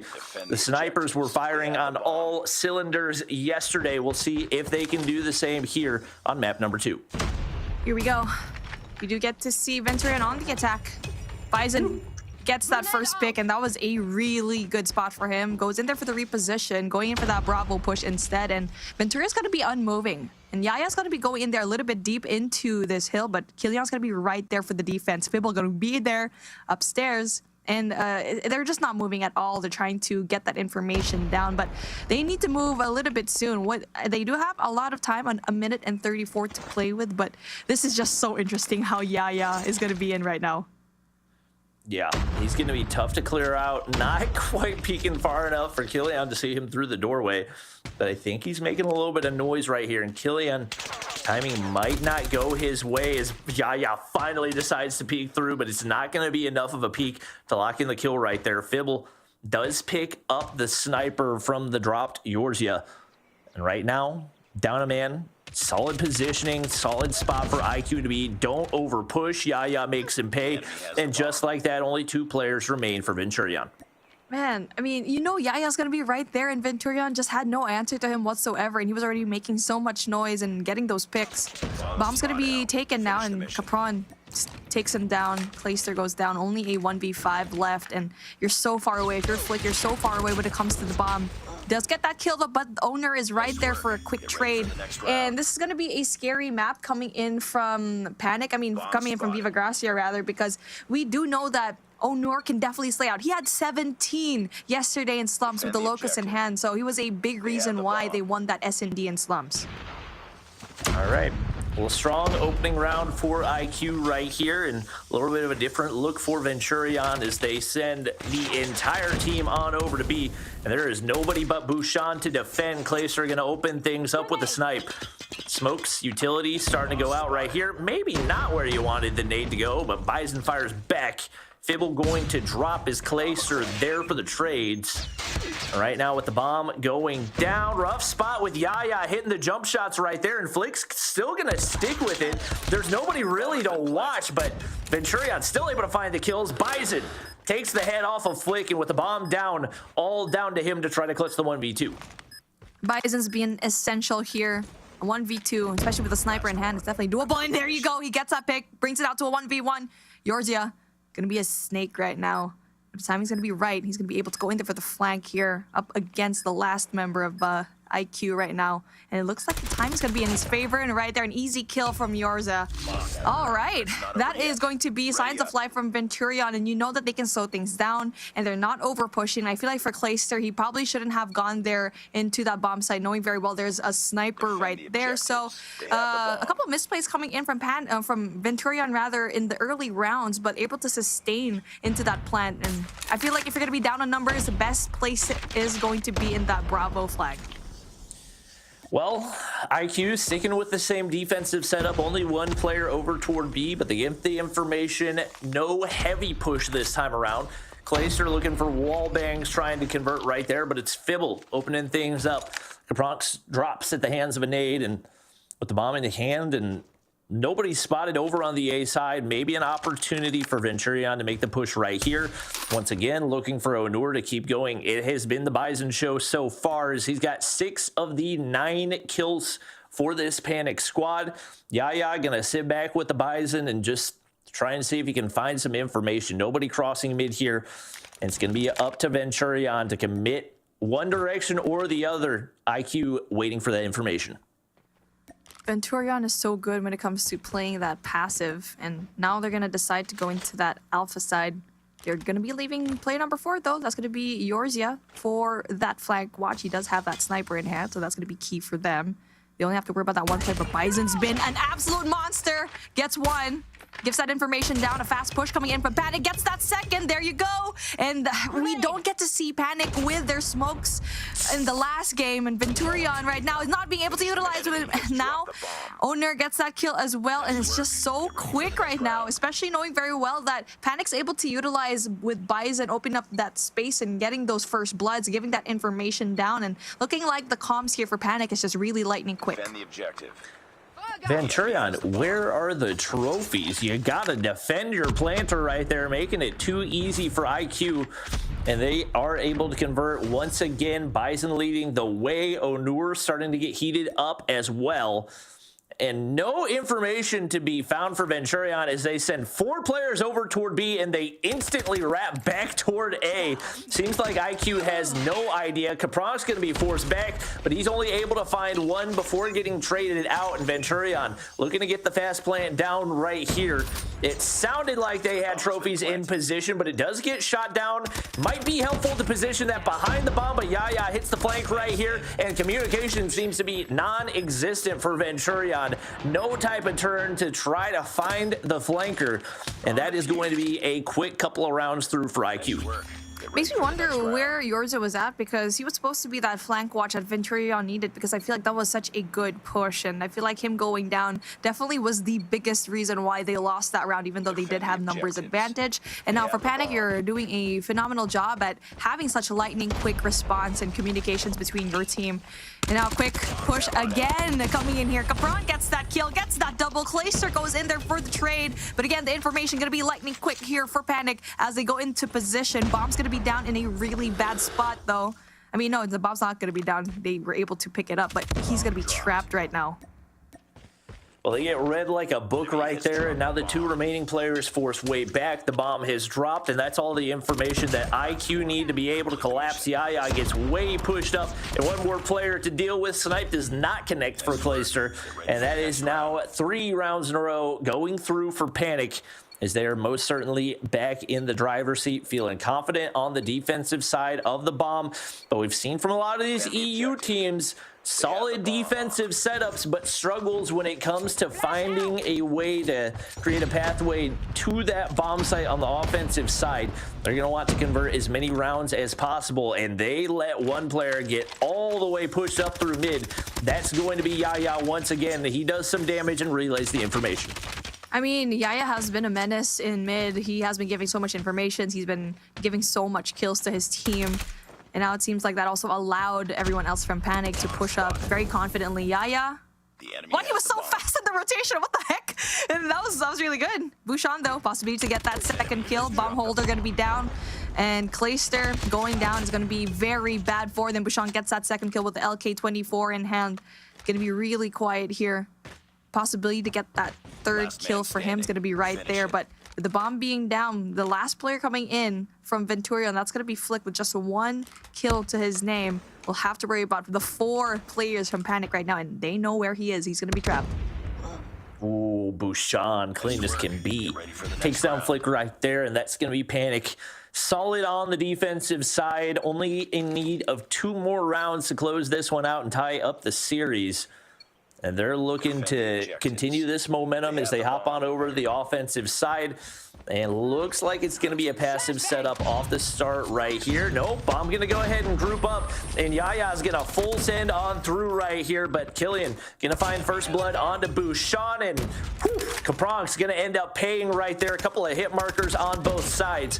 It is, or was, going to be man advantage for Venturian. But Yaya, over top of the barrel heady, able to convert. Killian going to be forced back.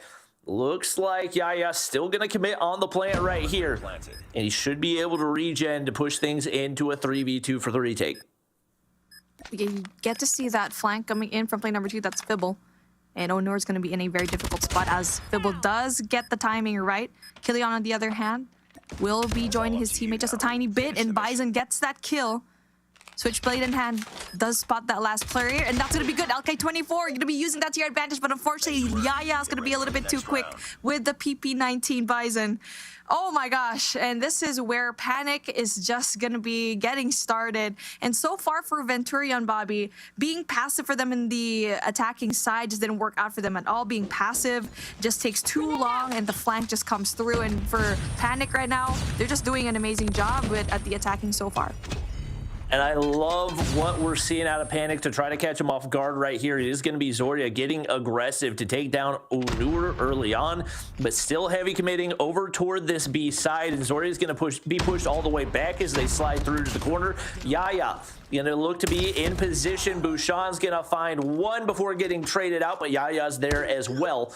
Now the 2v3, but all down to Capronks, and you're dealing with a sniper right there. You don't want to peek him. Nearly finds the wall bang. Looking for a 1v3 to try to end the map early. But right now, a solid setup for all the Venturian players. Venturian has all 3 lanes covered. You should probably get that information down if you were Clayster. And right now, we get to see Capron's going to be trapped. He does not have the weapon for those long-range engagements, and he is going to be spotted by Clayster. And that should give that information to Fibble right now. Oh, unfortunately, Clayster goes in there. The timing's not going to be right, but obviously, Capron still gets that kill. Clayster needs to go and wait for his teammate because you do not want to get singled out right now, and Capron is playing this so well. 40 seconds left on the clock, and he's making a lot of noise here by Steelhouse, but he does still have an advantage to try and plant in Bravo. And I don't think they spotted him across mid right here. Capronks might be able to find this second kill. And now the 1v3 is very, very doable. Gonna look to get the bomb down right here. Will Killian spot the right angle? He does, but it looks like he's gonna be able to get away. Both players very, very weak. And now an opportunity to get the plant down right here as Killian has run as far as can be away from the bomb. And this is going to be a high-intensity 1v1 for the total 1v3 clutch. Capronks looks like he's going to read it properly, and that is not a head glitch. You want to challenge Killian. What are we doing? Re-peeking after he's already hit us multiple times, and they just served up that 1v3 on a silver platter. Oh my gosh, this is what I didn't want. They were in such good position, and oh man.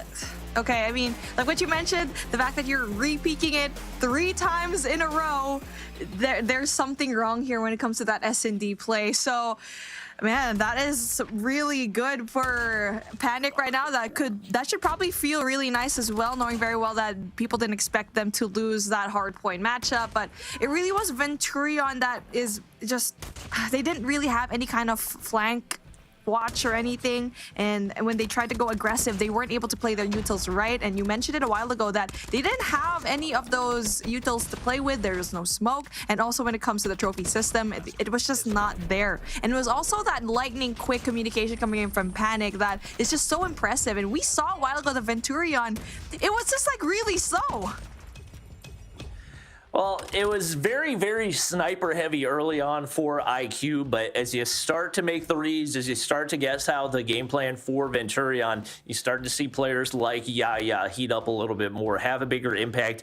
And I think especially his mid presence was crucial for just keeping Venturian constantly on their heels. They did not know where to expect him, and so many of those big mid pushes allowed flanks to come through, and those flankers able to find the crucial kills to make life easy in the search and destroy. So they tie things up 1-1 right here, heading into the control.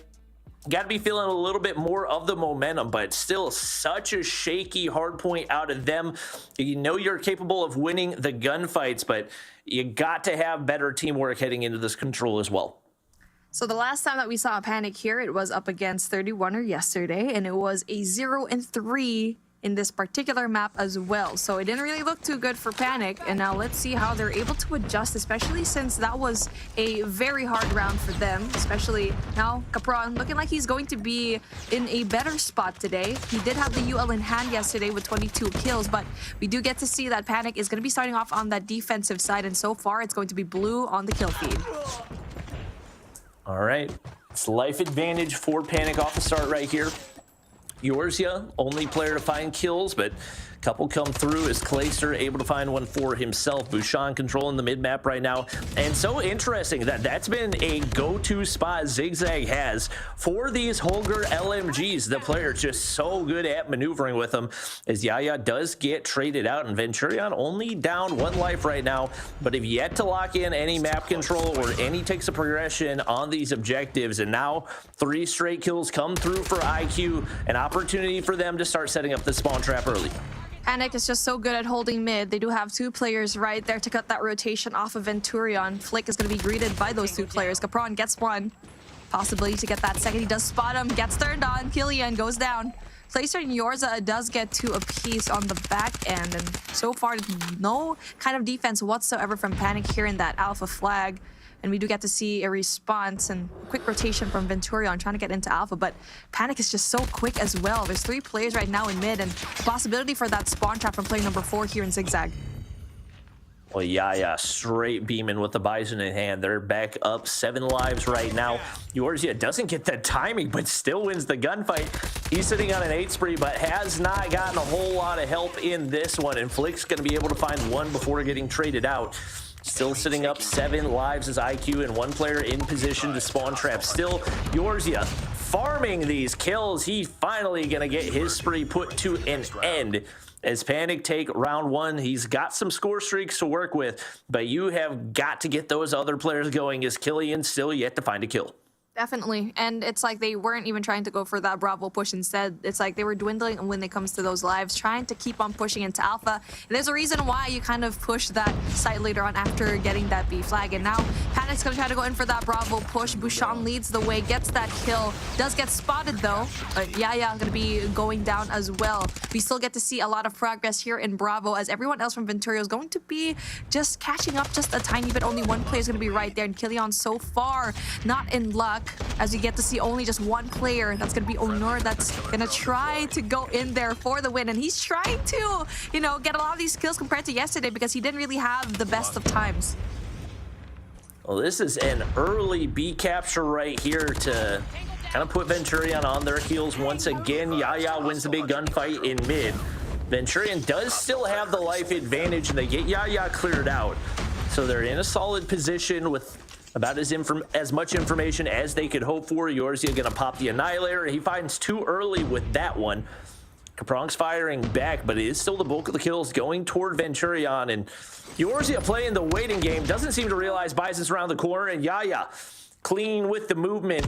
Switchblade in hand, able to take him down right there as they still look to make their way over toward A. Some information as the Bison shots go through, and Onur drops the player inside of top laundry, and that could be the opening they're looking for. They really need to have more pressure in mid because that is allowing Panic to just go into their spawn just so much easier, and especially that rotation going into Alpha. We do get to see player number 2 though. That's going to be Fibble trying to go in there for that pressure and zigzag, get spot spawn. And now he's going to try to go in there for that flank watch as well into that spawn trap. Flick doesn't get that kill. And there you go. He does get turned on by the War Machine from Bison. They get on the objective right now. One tick of progression through, and Killian has got to find a way to clear out these corners.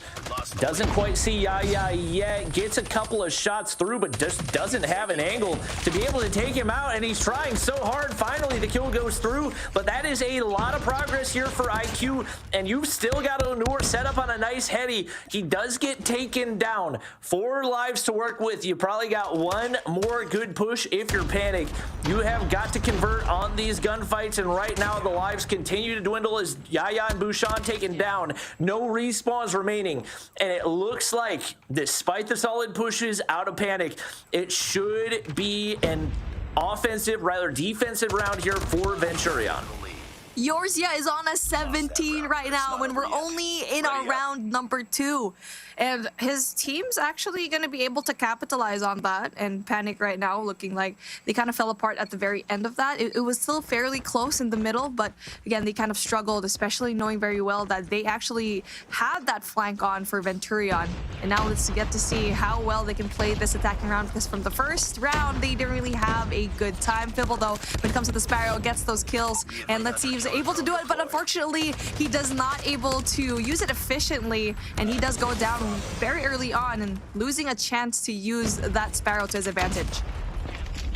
Well, right now, Fibble's gonna find a big nade kill right there to give Venturian the life advantage, and they've got some progress here on B as well. It looks like not much of a contest for Panic, especially with 2 players getting shut down. You see the Pred, you could have had at least 2 more, but I guess just wanted to keep the mid-map clear right there. Unfortunately for him, Onur is there to reinforce. They do get that A progress fully through, but the tougher task at hand has been capturing B, and Onur gonna get caught off guard. That's gonna leave the mid-map wide open. Venturian trying to make their way through to top laundry. Bison gonna be able to shut down one before getting taken down, and Yaya looking to hit the flank right here. Capron's gonna be able to cut that rotation from 2 players right now from Venturian, and speaking of, he does get that 1 kill.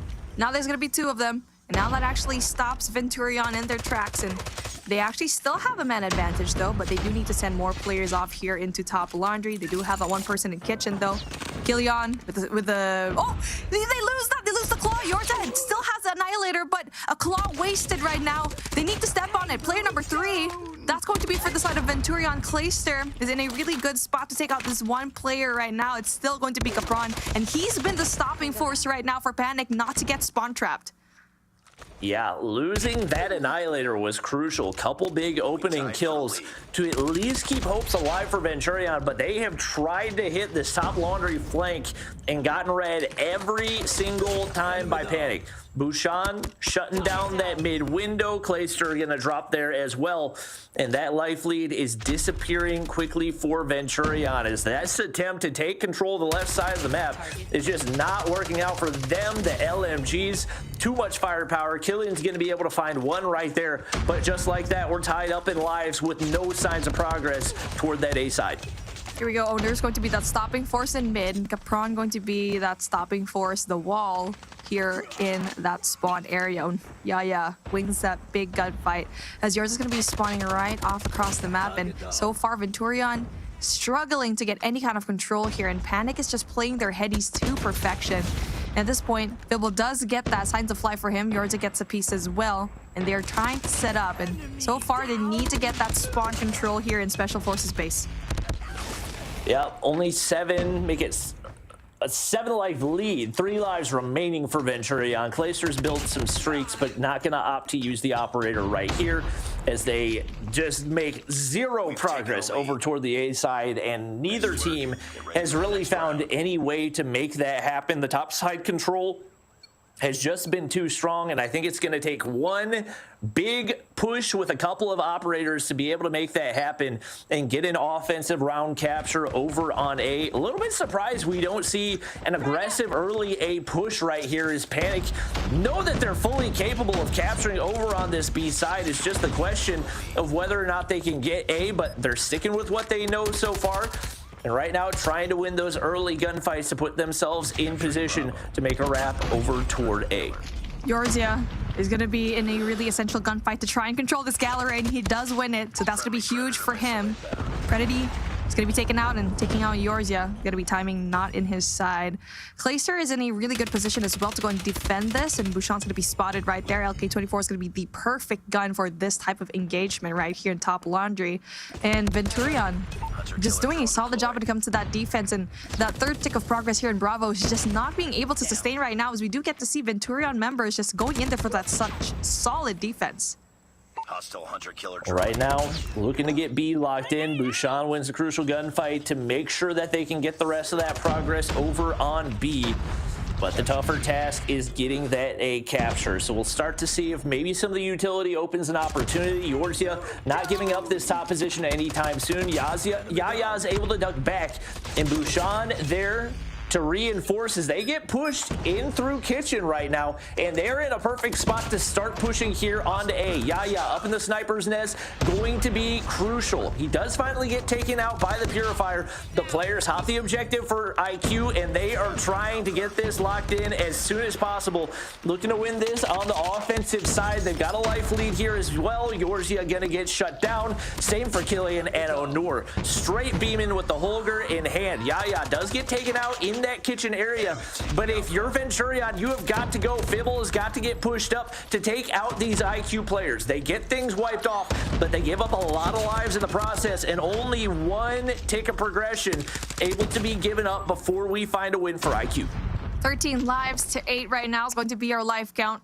And so far, everyone from Panic is going to be ready. This is the one last push that they need, and that is a beautiful smoke to play with, and that is a way to just stop it. Yortadil goes in there blind with Annihilator in hand and just finishes it. Onur with a claw, and that's going to be huge for them. 8 and 6. Still very doable for Venturian to try and even things out, and Clayster getting that double is going to be huge for them. And a lot of the operators are actually going to be wasted from both teams right now. So 5 and 7. Still very doable for Venturian again. Clayster is going to apply that pressure down, spots that one player. Doesn't really quite finish the job though. Yaya still right there. Super close here in Hut.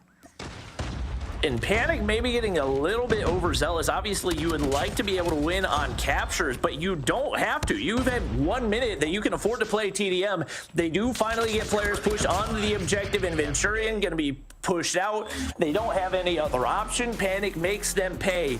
And once again, the control map closer than I expected it to be, but well played by Panic to be able to find that offensive round and close things out early.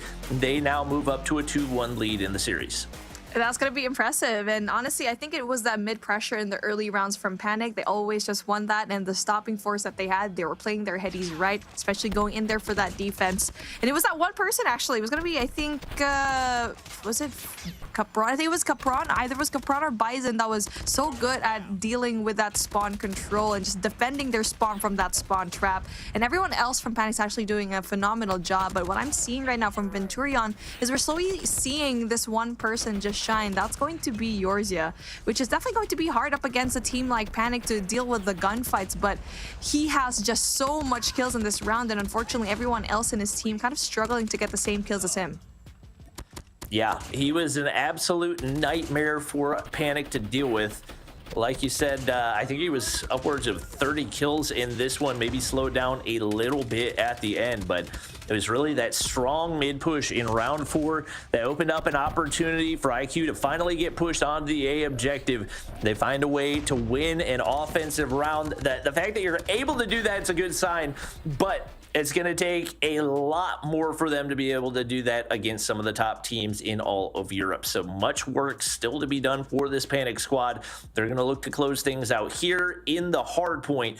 And I believe wait, do we get to see Apocalypse? You do get to see Apocalypse. I was about to hype you up on that. All right, I'm excited for this one. Yeah, your wish is finally going to happen. And you did say that you unfortunately might not see it here in this not 3-0, by the way. So both of our wishes are definitely going to come true as Apocalypse is going to happen. And you know how chaotic this map can be? Everything is just so wide open and we love to see it. Yeah, definitely a very spawn-oriented hardpoint map. P2 and P4 going to be absolutely crucial to have players in the back of the map locking down those spawns, and that's going to mean that it's very rotation-oriented as well, which is something that we saw IQ struggle with significantly on map 1. We'll see if they can turn things around and be a little bit more disciplined on this one, but they are going to be starting on the strong side. Top side of the map, a lot more head glitches to work with to lock in not only some early hardpoint time, but early spawns as well. This should work to their advantage off the start. And like what you mentioned, the spawns are definitely going to be key here because when it comes to the cover, you don't really have much. And now we do get to start things off in P1, and Venturian's going to be stepping on it very early on. Player number 2, Fibble's going to be right there in a perfect position to try and win the gunfights here by Trench's area. And now he's going to be an essential player there. It does provide enough time for his teammates to go in for the rotation, and he's able to stop any kind of push coming in from Panic. Well, right now, it's still spawn control in the hands of IQ, and even though they're not getting a whole lot of this hardpoint time, they're in a good spot to at least be able to contest. I'm not sure what Bison was shooting at right there. Does end up getting the kill, and Bouchon's just got that nice little heady to work with, but gets ripped off of it by Fibble right there. Not going to be enough to break the spawns. There's still a lot more headies you've got to go through to get there. Bouchon able to get that final kill to at least lock in the spawns, but Panic not getting much hardpoint time right here. They've definitely got to capitalize and look for a full 60 here on P2. And right now we do get to see Panic just having a super solid hold here by back temple spawn, which is something that you absolutely want, and they are very much knowledgeable that they need to keep that. Player number 2, Capron, is going to be that anchor for his team, and so far it's just working out for them. They've created an invisible line for Venturian to, you know, it's going to be no man's land because going in through mid is definitely going to be hard, and so the only place that they can actually go through right now is going to be into the trenches area right below that hut, and so far we only have like one person there. That's Onur creating so much pressure. They finally win that gunfight though, but again, it's going to be that spawn area that's going to be in control for the side of Panic. Yep. Yaya locking down the window this time around, and this is exactly why it's so crucial to have those top side spawns. Bison somehow staying alive. That is a tiny pillar to work with. He continues to soak up the hardpoint time. Yorzia finally peeks the proper side and able to break on through, but it's a little bit late to be doing that because that is going to put you in a rough spot heading over toward P3 and looking like a bit of a planned spawn flip here for IQ as Bison's going to be able to get that top side locked down early. Flick doing everything he can to defend here, and Venturian finds a couple of those crucial kills, so they are not in a bad spot here heading into P3. And they're really good when it comes to these really open hard points. At the moment, they did get majority of P1, and now they're trying to get this is a very difficult hard point to actually defend. And so far, it's going to be a back and forth, which is something that we kind of see happening a lot of the time here. And so far, we do get to see Venturian winning majority of the gunfights, and they do have the more favorable spawn. And player number 3, though, Clayster gets an essential kill with that LK, gets that information as well, cuts that rotation off, using the length to his advantage. And so far, that also gives his team the time to rotate in, and also the Purifier in hand is going to be huge coming in from Fibble. And when it comes to the 50-50 hard points, Venturian have absolutely looked stronger. Your P1s, your P3s, they have done a phenomenal job of keeping things contested, getting these chunks. But no question, it has been much better spawn control for Panic on this one. And that's where you really find the money hills. That being said, very solid setup for Venturian right now. Big gunfight up ahead for Onur. He's looking to clear out that back spawn. And with a deep flank right now, he might be in position to do that. Shots going across. Yorzia trying to clear him out right now. And Capron's doing everything he can, trying to see if IQ can break through the front right here, but Flick catches him off guard. Nice little heady to work with, and Venturian continues to trend upward as they remain in control of those spawns. Oh, that's just really huge for them. P4 is right now the playground of Venturian, and an adjustment they need to make is do the same thing coming in from P2, because that's going to be your money hill right now. We do get to see Bison winning that essential gunfight, but unfortunately no one's going to be right there for the trade. And we do get to see just 20 points actually going to be towards Panic right now, as they are able to utilize. But quickly enough, though, Venturian is able to go in there for the trades. But one thing that I'm interested about is Venturian's actually not able to step on this particular hardpoint.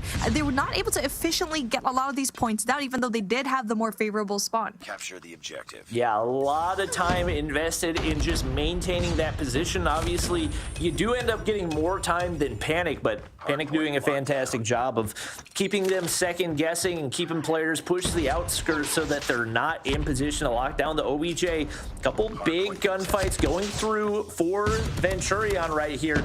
They're looking to get one player pushed up to see if they can flip those spawns. And big gunfights up on the top side. Killian gets the better, but he doesn't get the spawns, doesn't push up the stairs right there. That could have been a game-changing play. But IQ going to remain in control right there as they are set up nicely for this P2 rotation. Utility going across, and Fibble going to get shut down right there as Panic continues to lock in some of the scrap time here on P1-2. Man, Venturian just really wanted to get those spawns here in Temple, but unfortunately Capron is just too good. And yes, Killian won that gunfight, but he wasn't deep enough into Temple to actually get it for his team, ready enough for P2. And now we finally get to see Venturian actually have scrap points and also get that spawn here in Temple as well. So a finally good switch around that we finally get to see here from Venturian, 122 and 89. And this is actually going to be a really long game here so far. We get to see player number 4 from Panic, though, Bushan, trying to get that control as well, especially with the Annihilator in hand.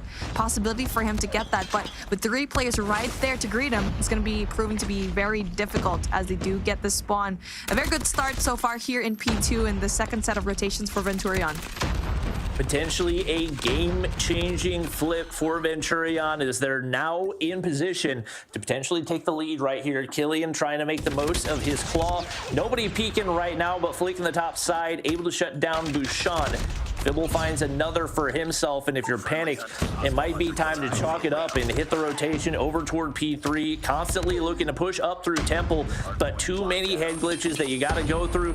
They're still working for this scrap time with only 20 seconds left, and Venturian might be willing to part ways with it if it means they can be in good position heading over toward P4, or rather P3, but it looks like Panic has the early setup right here. The one player there to be pesky is going to find a couple, but the Pred shuts down Yaya and opens up the push here onto P3.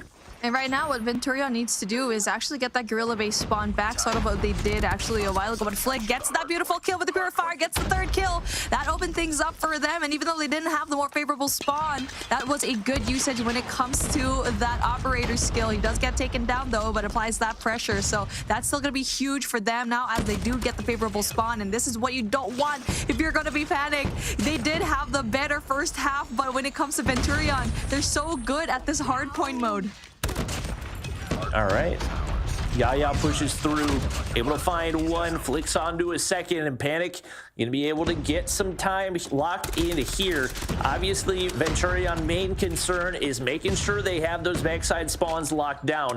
They're not going to flip out quite yet, but IQ being able to get this scrap time is going to be huge, especially with how well they were able to keep the Venturian players off of P3 last time, or rather P4 last time around. Bushan looking to work with the head glitch right here, but nobody peeking above those rocks.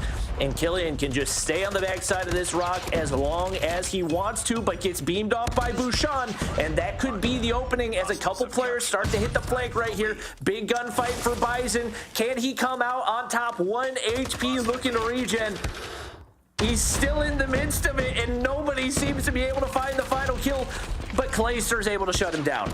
Man, that is a huge kill coming in from the side of Venturian, but they do still win it. Panic is able to get those spawns instead. And this is where Venturian actually kind of had a hard time a while ago. And yes, they were still able to get majority of the points, but not as much as they actually wanted to, as the operators are going to come out. Capron's going to try to clear out the side, able to do so. And that is going to be a lot of trades already back and forth from both sides, actually, of the coin. And now 15 seconds left on the scrap points here for P4. Venturian still gets that, an essential 1v1 being won by Bouchon.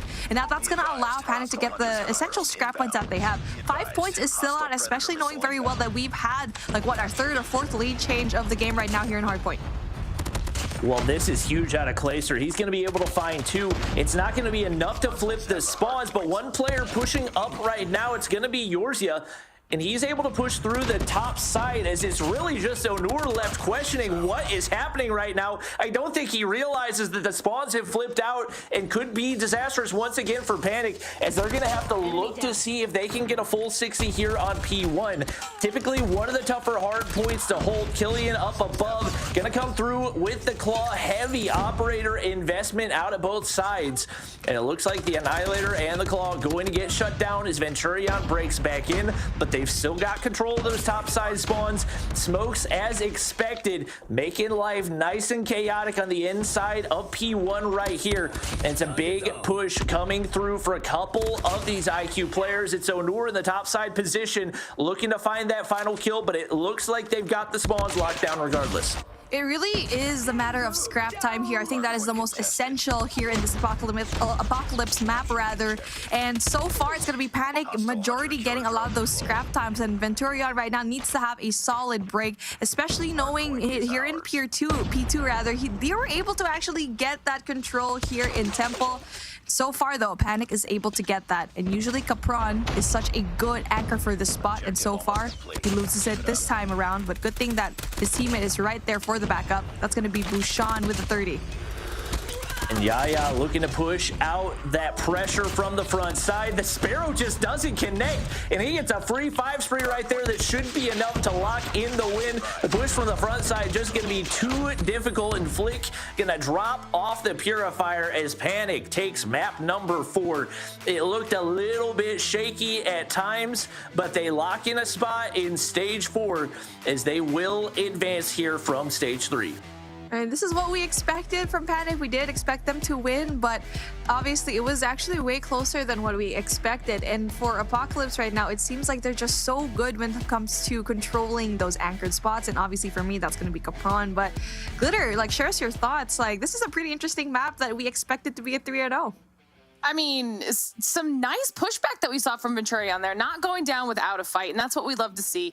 This is when you think about how many stages these teams have gone through, obviously we're at a point where we're just continuing to whittle down the best to the best of the best. So I'm happy that we kind of saw that pushback from Venturian as we take a look at these highlights, Bobby.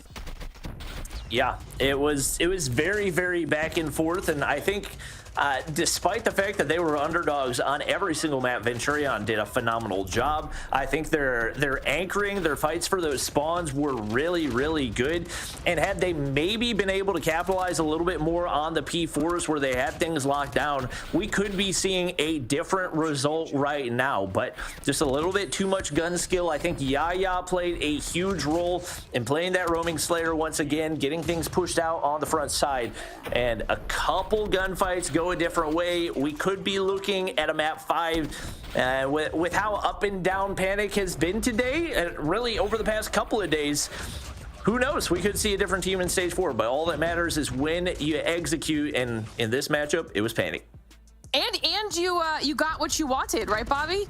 Didn't you say you wanted it to go to the 4th map? So maybe you were more prophetic than you thought. This is a map that I think a lot of teams would enjoy more if they practice it more, but it seems like kind of just a default ban every single time around. But this is one that I think more often than not, the more skilled team ends up coming out on top. So I would love to start to see some of these top seeds leaving Apocalypse hardpoint in the rotation. I think especially when we've seen so much Arsenal hardpoint gameplay, and that's one where the spawns are just anything can possibly happen. So I think that as far as hardpoint goes, Arsenal definitely the better option. I hope to see it more in the map pool as we head into stage 4. Well, we've got one more match left on the day. You'll see Panic, Zidium, and Animus being 3 out of the 4 remaining teams qualified through to the challenge phase today. one more matchup to get that last team locked in for the next stage for the entire summer of Call of Duty Mobile action. It's going to be really, really fun. But before we get into that last match, we're going to take it to another quick break. Do not go anywhere because you don't want to miss how this ends. We'll be right back.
Welcome to the place where dreams come true, where everything you want can be yours, if and only if you're willing to work for them, you're willing to hurt for them, but most of all, you're willing to be first for them. Ha! Look, I'm going straight to the top. I don't know how I would stop, like it or not. I got some goals that I'm hitting. You hear what I'm spitting? It's hot. Look what I got. Whole lot of passion and pain. The road to success is insane. Stay out my lane. Welcome back to the Snapdragon Pro Series, where we just watched as Panic took out Venturian in 3-1 fashion to claim the 7th overall spot in the next stage of the competition, which means that now it is time for us to start getting into the final Open Finals matchup between Mont and Team Mobility. GG, Mommy, what can we expect from these two teams? I'm excited. This is a matchup that we kind of expected to go the distance because of how well matched I think they're going to be. I feel like for Mont, when it comes to them, they had a difficult time, obviously, because they went up against the #1 EU team, but they did give them a hard time in that S&D. And so I'm expecting for players like JSay and Patron to actually spearhead their team into victory because they did have 13 and 12 up against a top team from EU. Okay. Well, talking about their players, let's jump into the Mont roster first, Bobby. Anything else you want to say on them?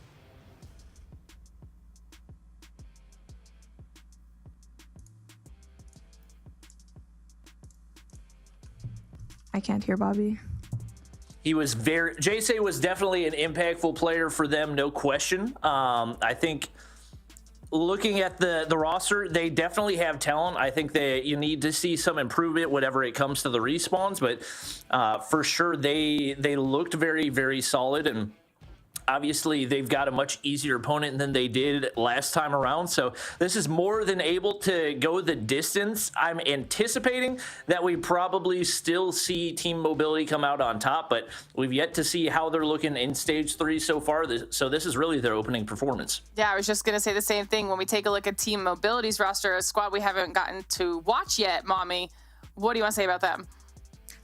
For me, I really like this team right now because they are kind of homegrown from Enigma. We also see people from Axibite as well. And I'm looking at Mar. He did come from Enigma and Prometheus. So again, it's going to be names that you know that always are thrown into the mix when it comes to EU teams. So I'm excited to see how this team chemistry actually comes through, because I feel like comparing to what we have from Mont, I feel like Team Mobility might have a little bit more of an edge when it comes to the team composition, because they've been playing with each other for a long time already.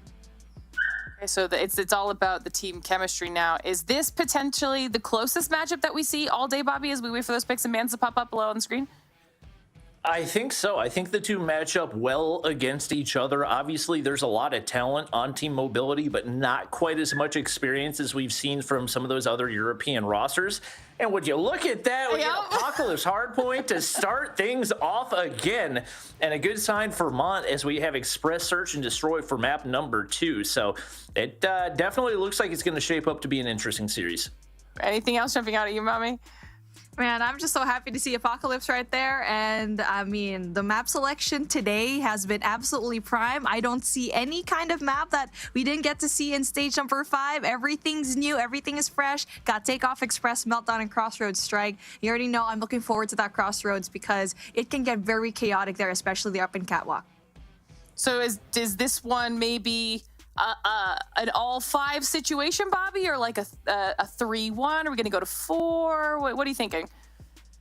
I'm thinking at least 3-1. I think Mont take the search and destroy. I think if they're really firing on all cylinders, then maybe we go to 5. And if we go to 5, I think Mont takes the series. But I think it's really going to hinge on the control as usual. That's going to be the flip mode. So if Mont can find a way to take that one, I think they can take the series. I saw you nodding there, Mommy. Do you agree?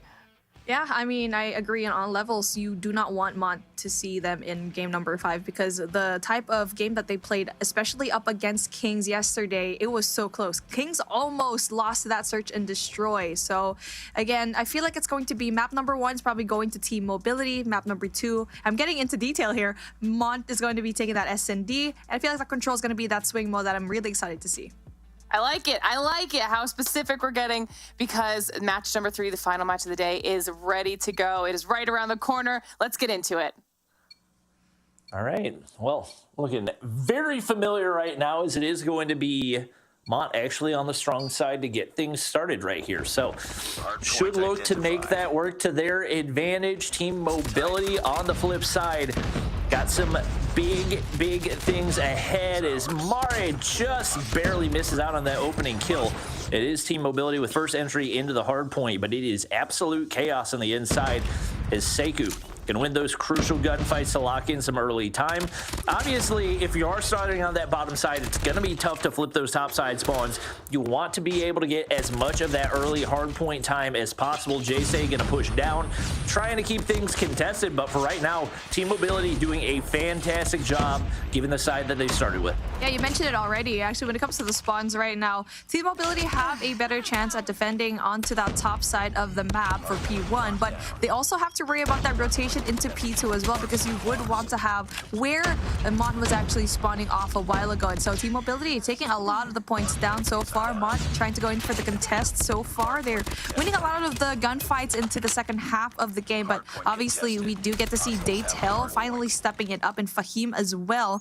But we do get to see that early rotation already from Mont and having the spawns to their advantage. This fight going in from player number 2 from Mont is going to be absolutely crucial, but he loses it. Fahim goes down, and that actually allows 3 players coming in from Team Mobility to get that, and they do get the spawns finally back here in Temple. What the heck happened?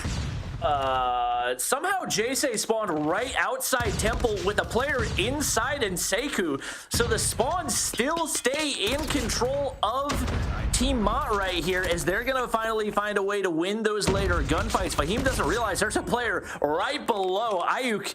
Able to find one before dropping right here, but it is Mont staying in control. Sekou trying to see if he can find a one-man push, but shut down by Zeze. And right now, it is Mont taking the lead in this one. A couple more beams to lock in some hardpoint time. And HBC trying to get pushed up. Oh, Team Mobility licking their wounds. Gonna have to head on over to P3 and try to get a solid setup right here. But goes up top's gonna hit a couple of beams, and that's gonna leave P3 wide open. Oh, that's going to be absolutely open. Fourth to taking for any of these teams, actually. And Mont so far does have a solid rotation here. Player number 3, though, can do a backstab. So far, they're actually right there for the pinch. Unfortunately, Sekou actually goes down. And so far, it's going to be so good for Mont as the one player is left here. That's going to be ZZ, and that is the one player that you want. So far, he's been shredding it out. 12 kills to his name, the most out of anyone here so far. And even with Team Mobility getting the hardpoint time right here, oh, the spawn's flipped. The spawn's flipping. That could be big for them. They send one player through and they get that final kill, so they're set up nicely over toward the next hardpoint. But now it's Mont flooding in through the front side and maintaining control here on P3. Jace gonna be on a 2 spree, and it seems like Team Mobility just struggling to win gunfights right now, as across the board they have not looked all that solid. Jace wins another big one on the inside of the OBJ, and Mont setting up what's going to be 60 points as we head on over toward P4. Team Mobility does have the setup for the spawns, but you got one player in Zeze in good position to try to break. Mari's going to be able to shut him down, so they're in a solid spot right here as they look to find a full 60 on P4. Daytel gets shut down, and goes trying to push from the top side is going to be easy to deal with. Zeze trying to make his way on through to see if they can hit a little bit of a side flank here. Gorilla Base going to be in control by Team Mobility right now, and Mars is doing a phenomenal job at anchoring the spot. And so far, though, even though they did have that, the break finally pushes through with 40 seconds, still a lot of time. And we can see that Mont's going to be in a little bit of a pinch as they're just spawning in every single angle. What a really peculiar way to actually get back P4, as they do spawn off into near Temple area. And I mean, back gold is going to be an interesting spawn point, and honestly for Mont, I feel like it's just they didn't really have the anchoring spot, and so far we do get to see the lead slowly dwindle.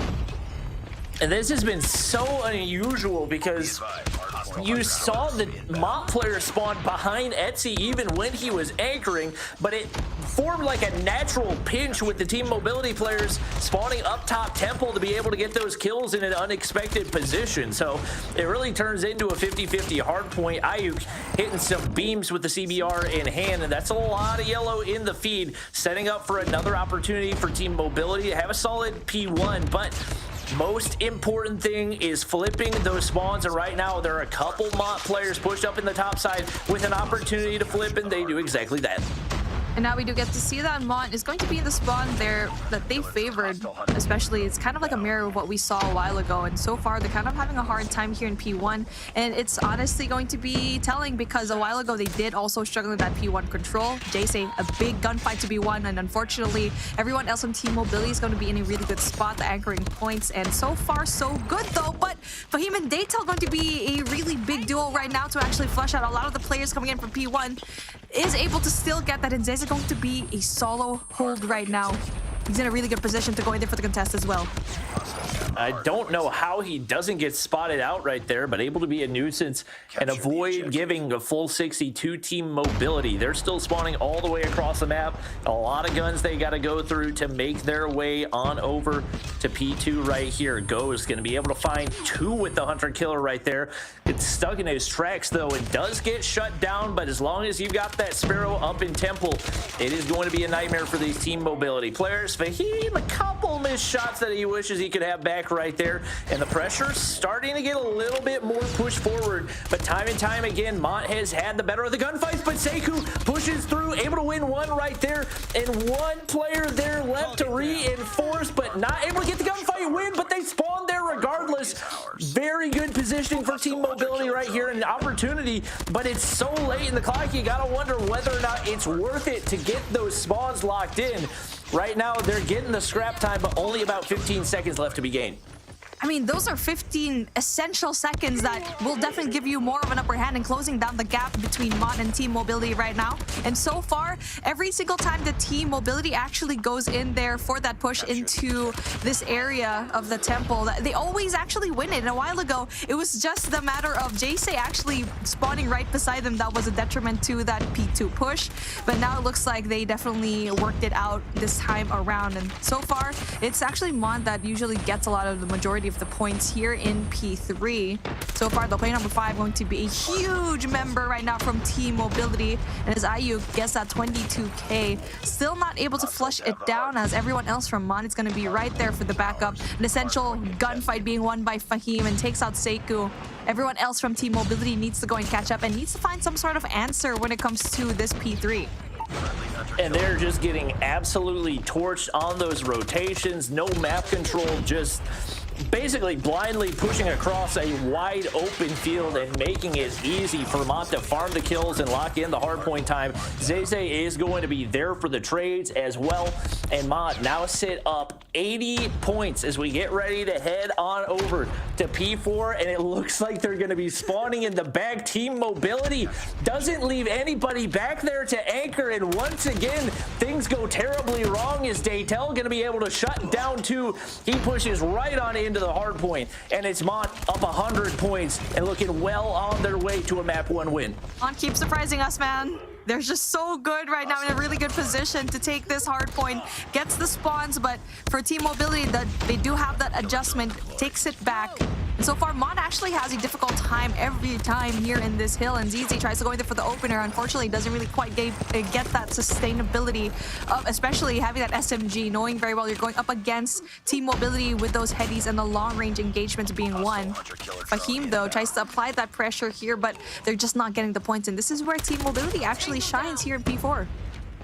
And Jace is going to be able to hop up and sneak through, so should be able to spot out some of these Team Mobility players. They've been able to close the gap from about 100 all the way down to 70 right here, but they get absolutely slid on as Daytel finds his way back in to pick up scraps.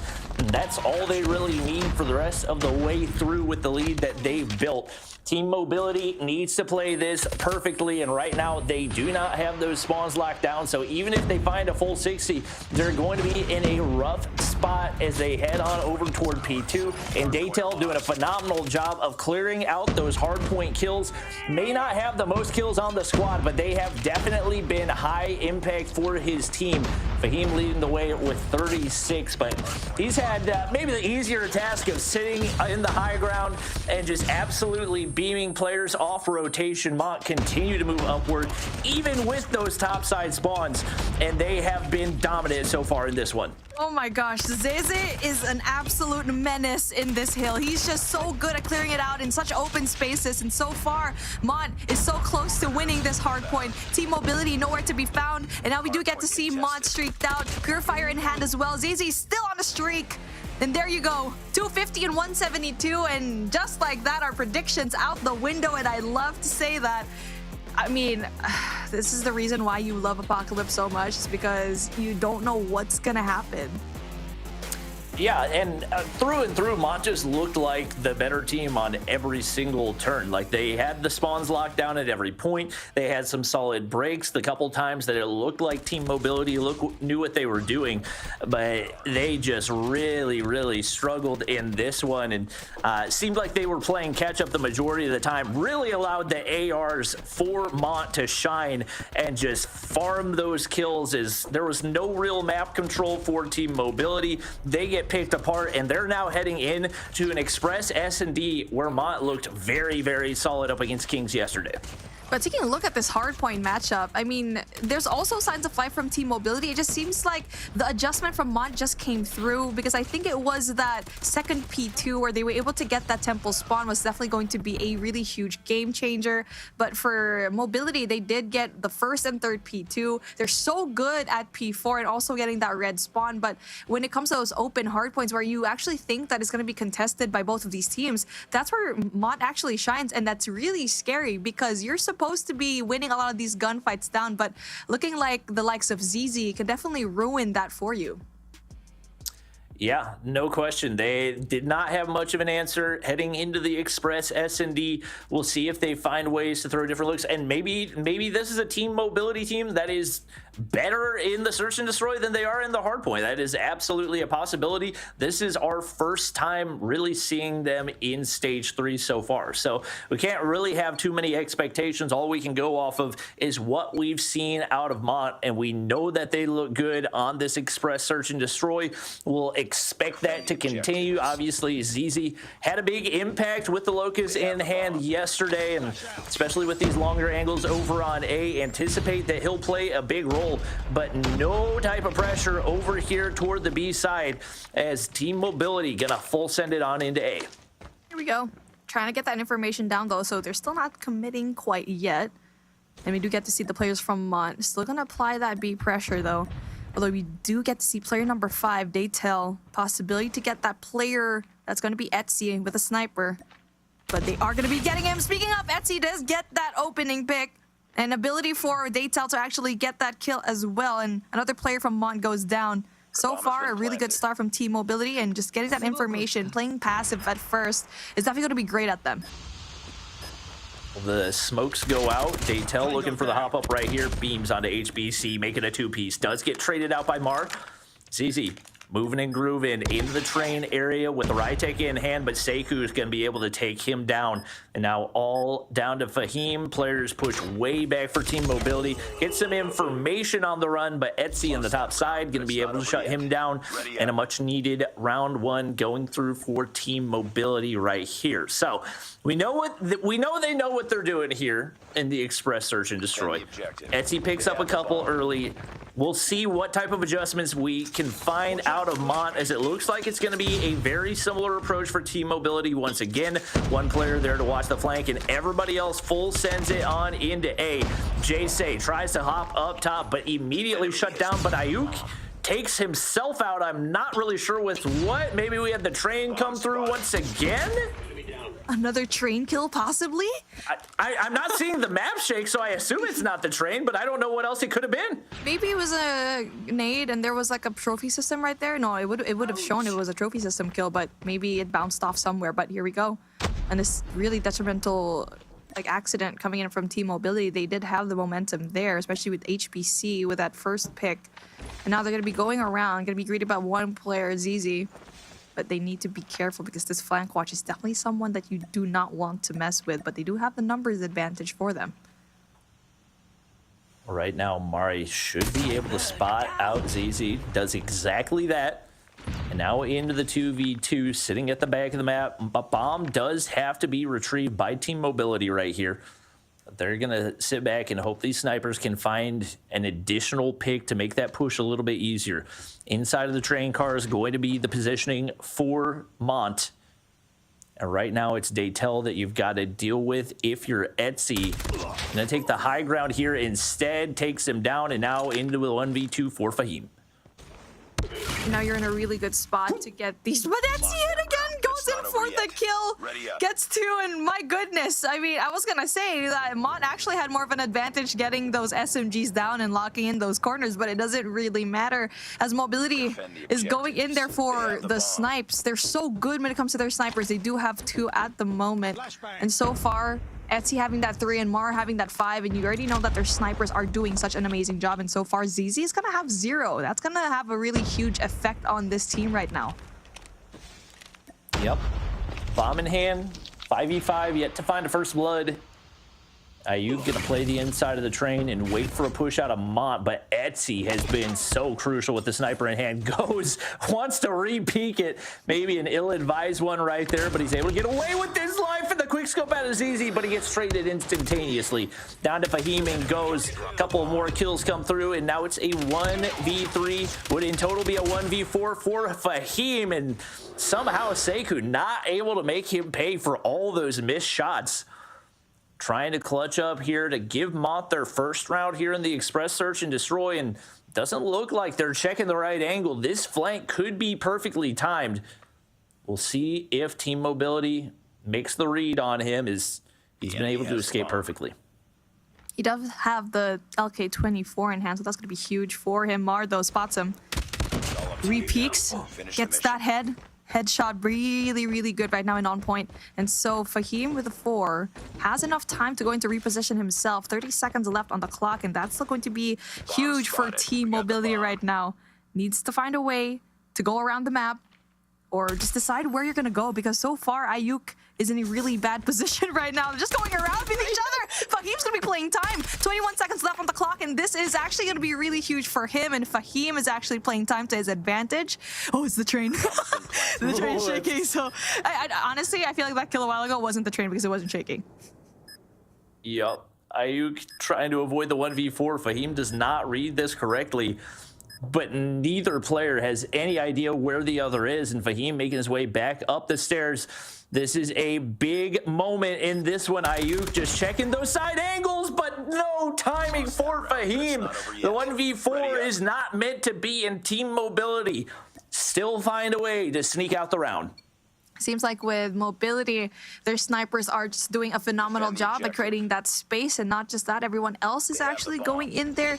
Once that information is given, they will push the site. Fahim, though, pre-fires here through mid. Again, they're not going into that alpha flag. I mean, you're already getting that information down that Team Mobility likes to go into alpha, and maybe this mid pressure is going to be huge for them. And in the past round, I feel like one of them just over pushed, and I think that was Daytel and Jace. So far, still a stalemate. Bomb not going to be planted quite yet, as we do get to see Team Mobility have a lot of the angles covered, especially an essential player, that's Mar, trying to go in for that flank watch. Well, the shoulder is thrown, but they don't make the read onto Daytel, and that's a free 2-piece for him. No trade here either. And now no high ground control, as the bomb does go down right here. Fahim finds one on the flank. Mari's going to drop, and now down to the 2 remaining players for Team Mobility. Daytel does get taken down to make the push a little bit easier, but the bigger task, getting that bomb down somewhere, and that is important information for Mont, especially with HBC getting climbed up into the top side. He's not going to be able to convert on that kill.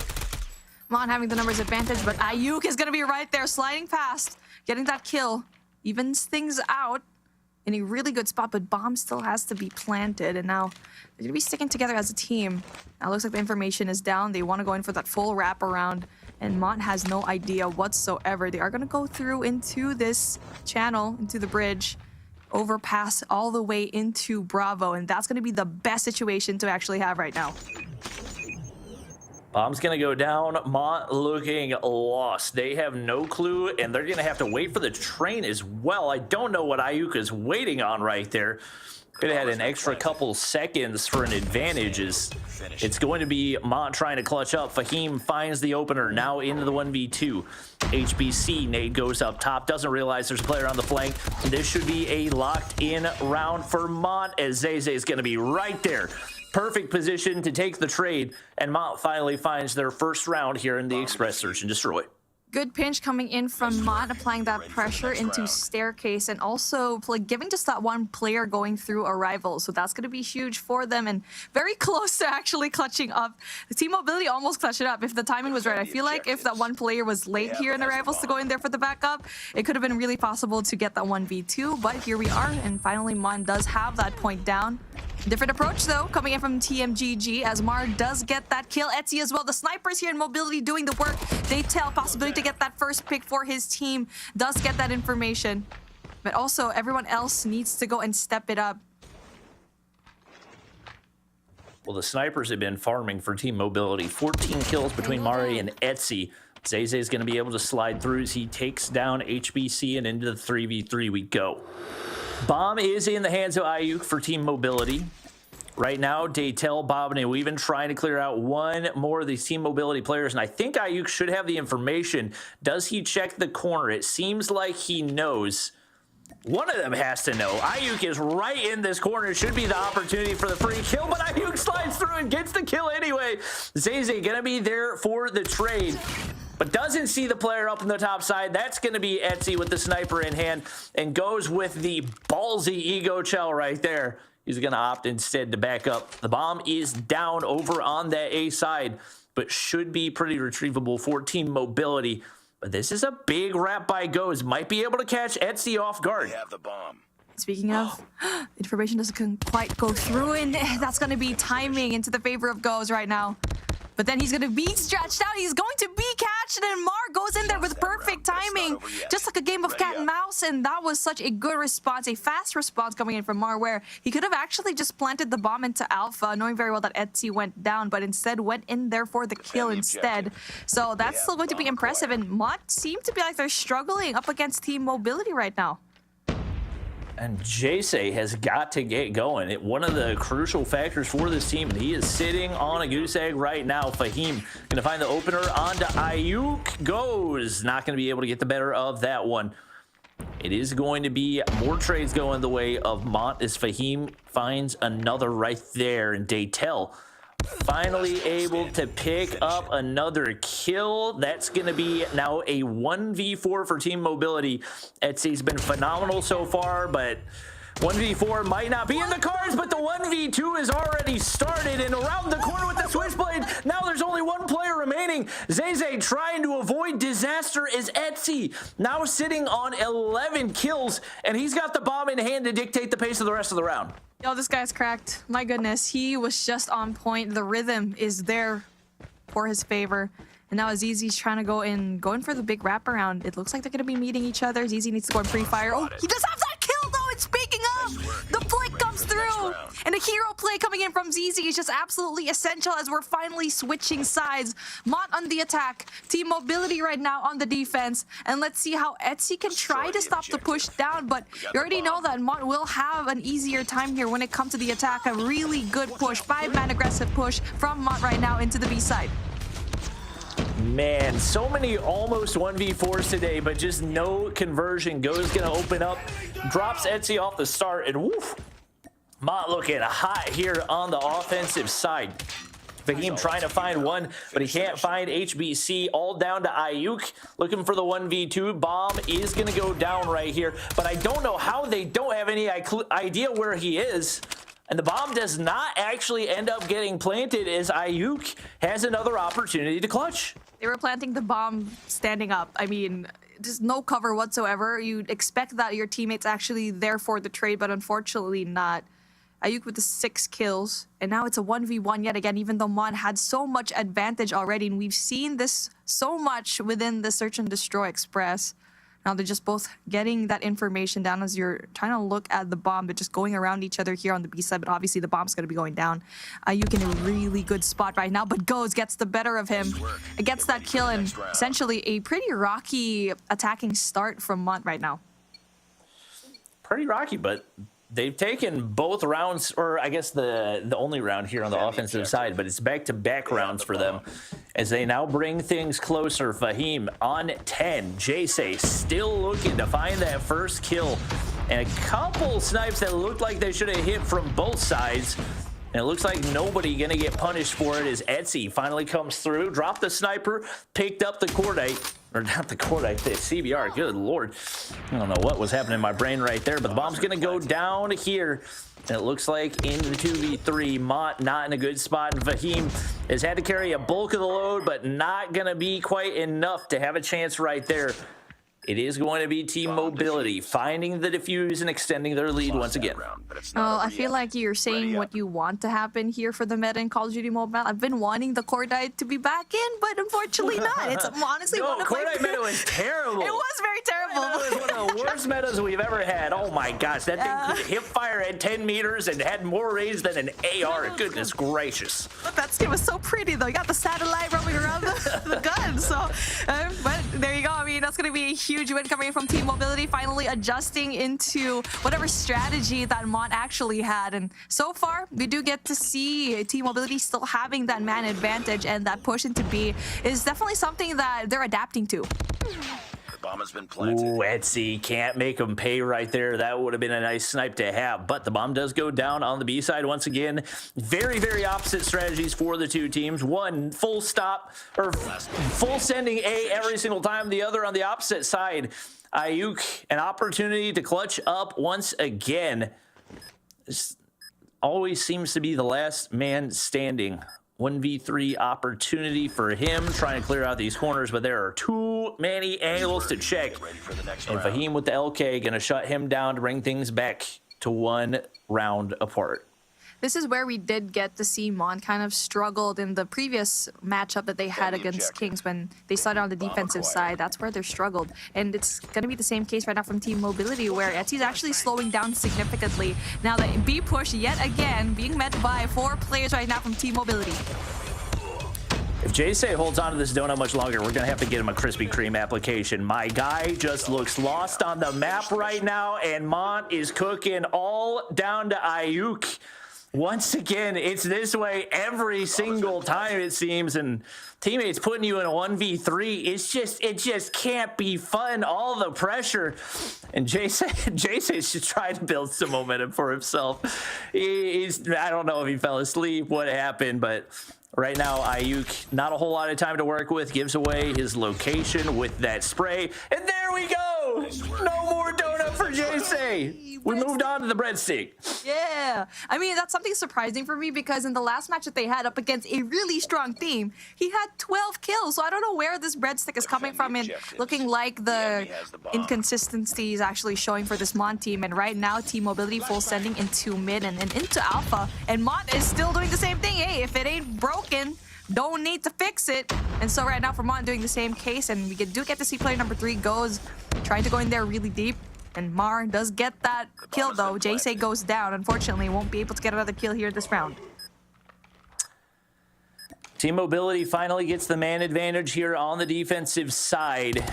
Daytel trying to get some information. Goes, finds the opener. I think we may have heard a push from Sekou, but I don't know if he realizes, but Team Mobility clean up a couple of those big kills, and now all down to Zay. Don't know if he's going to be in a spot to clear the bomb, and he's going to get spotted from multiple angles. Team Mobility handle that one easily. And now only one more round needed to move on and tie up the series at 1-1. Mont have an opportunity here to force overtime. I mean, so far we thought that Mont is going to be winning the S&D and Team Mobility is going to be winning that hard point, but now it's going to be switching around as both of these teams are just surprising us right now. Psycho, though, trying to go in for that mid control, gets that bomb down to get that information. Mar, on the other hand, trying to control here into train tracks. So far, no information yet whatsoever as the smoke is being played right now. And so far, I think this is the first smoke that we've seen Mont actually pop here and through mid. Yep. Bombs down. You've got to move quickly if you're Team Mobility, but not in a great spot. Down this many players. Jay is going to be able to find a trade there. Ayuk taken down quickly. I swear he is the last player left alive for Team Mobility every single round. Maybe they need him to play with the rest of the squad a little bit more, because it seems like he's been on an island by himself every single round. And that's going to be enough for Mont to force overtime right here.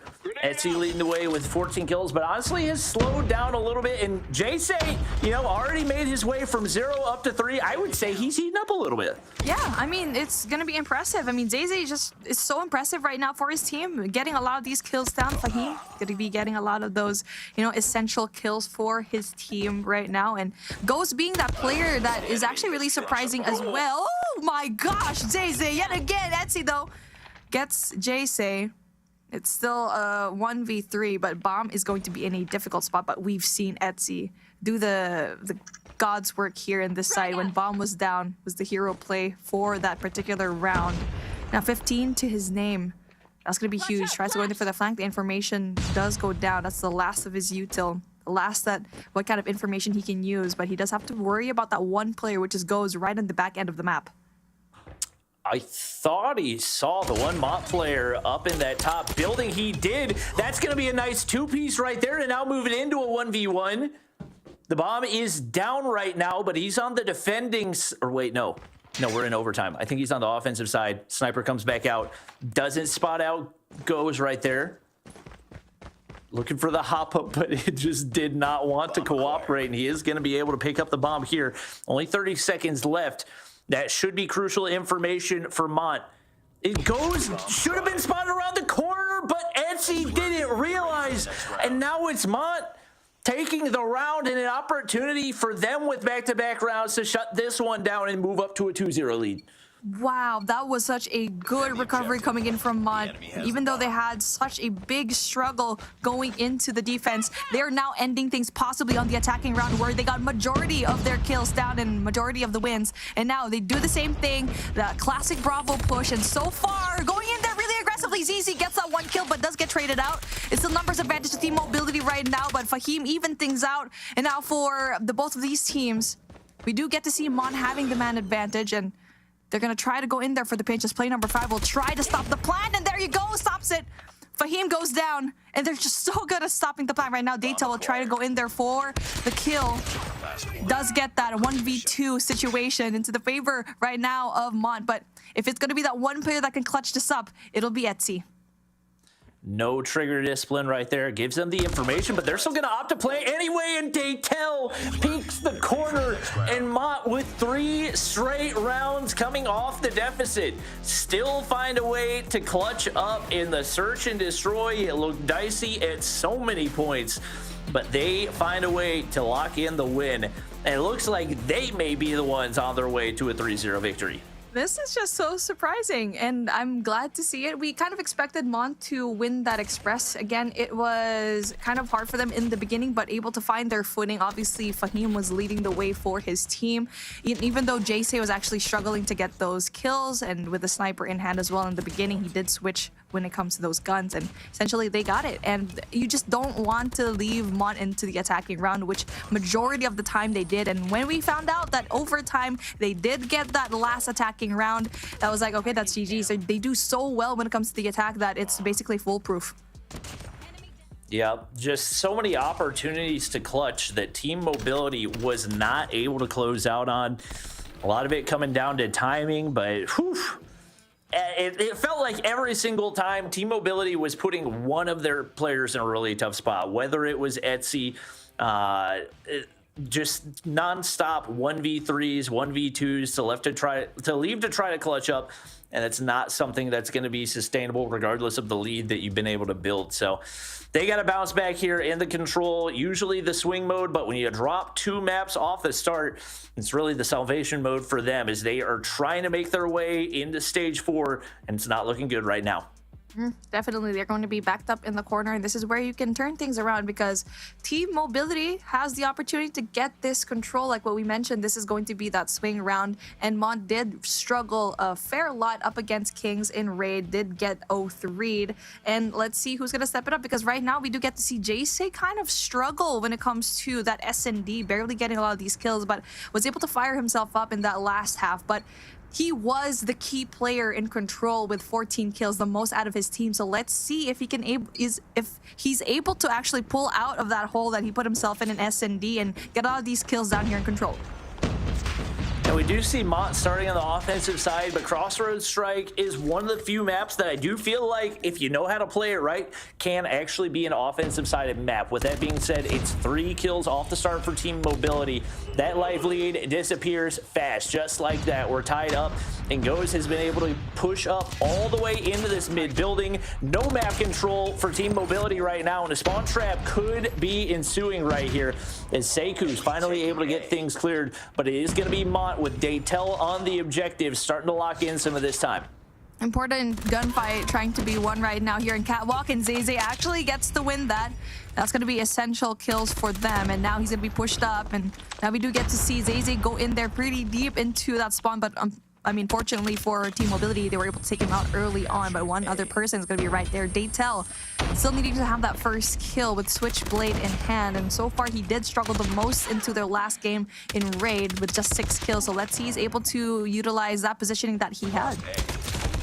HBC gets turned on right there. Mare trying to clear out the hard point, but doing that with a deagle is not an easy task.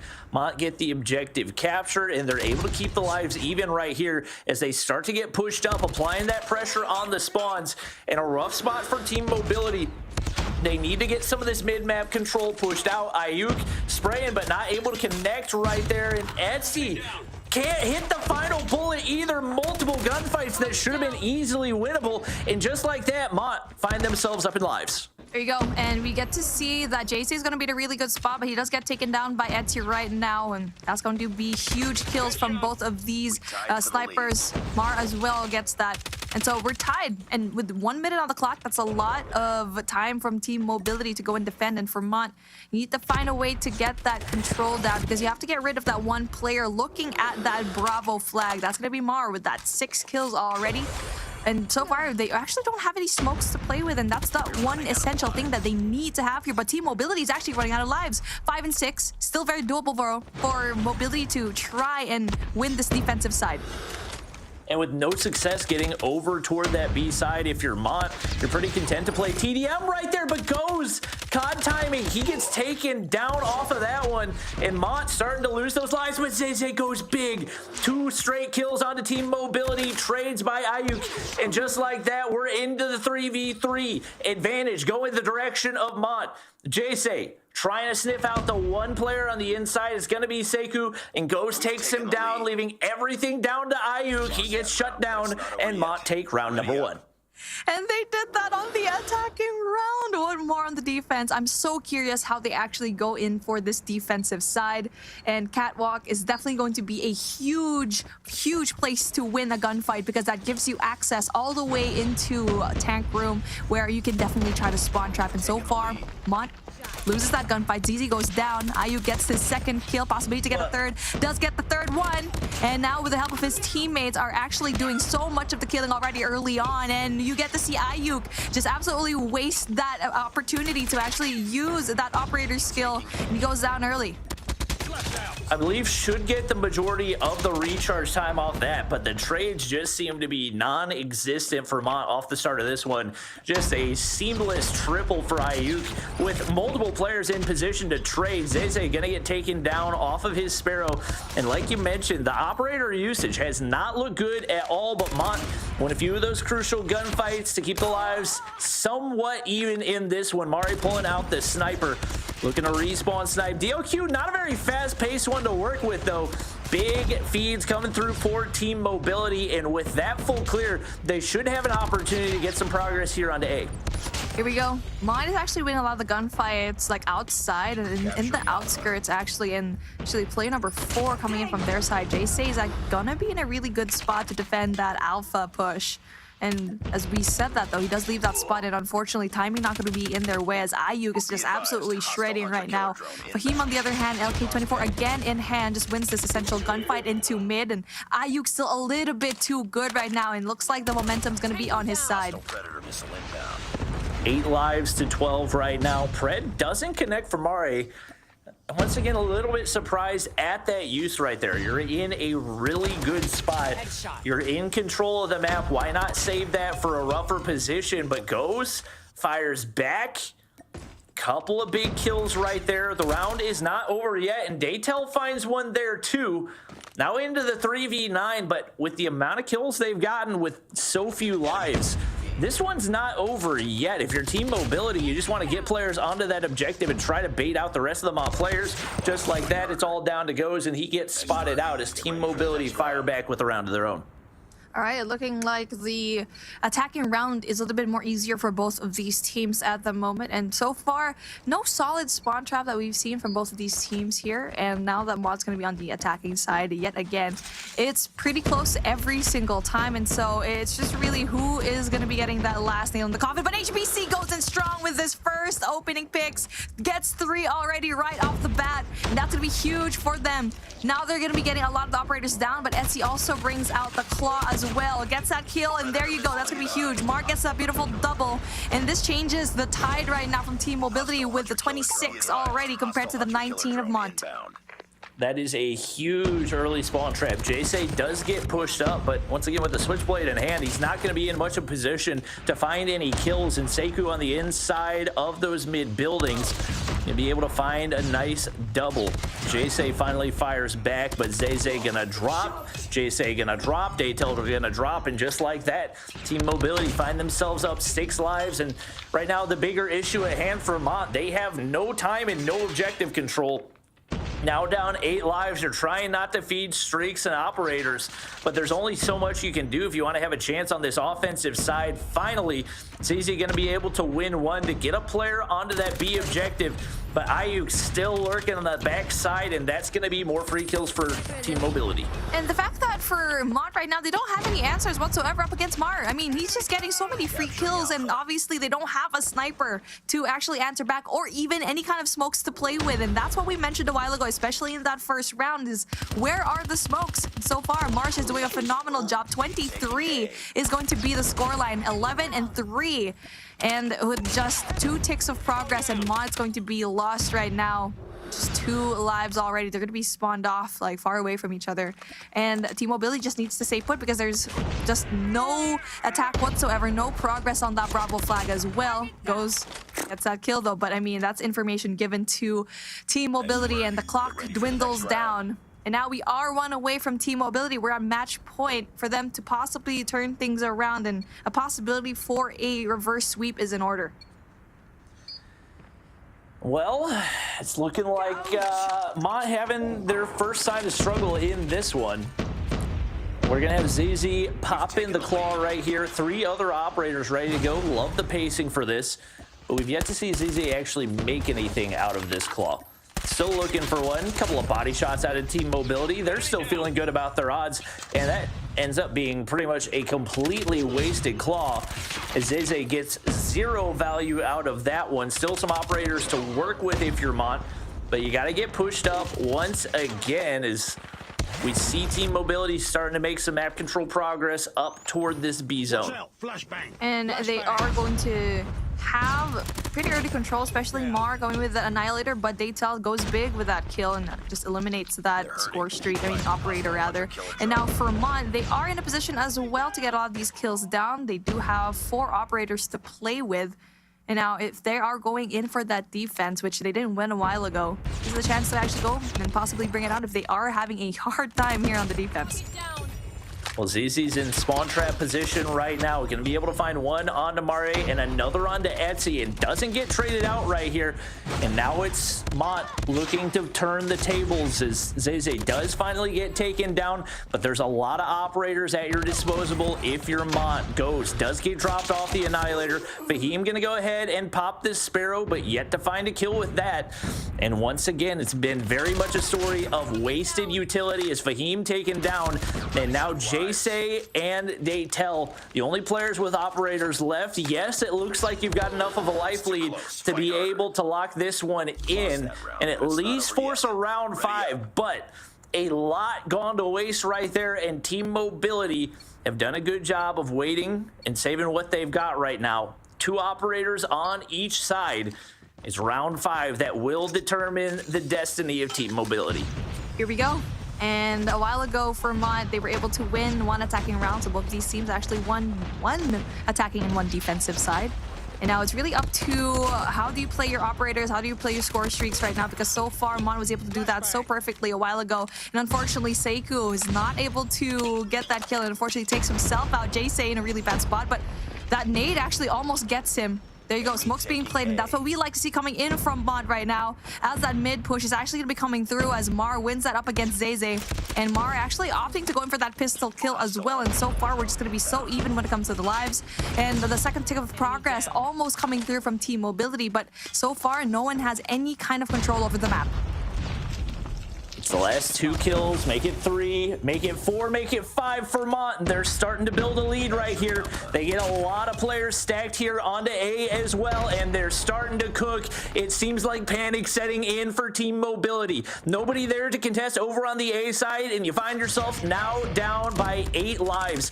Zay up in the high ground, relaying information on where HBC is. You can't convert on that kill from the low ground, and the Purifier gonna get shut down, but still losing out on those lives. Now down 7 and a minute and 45 for Mont to work with right here. Ayuk's gotta go huge. Can he find those kills in the spawn?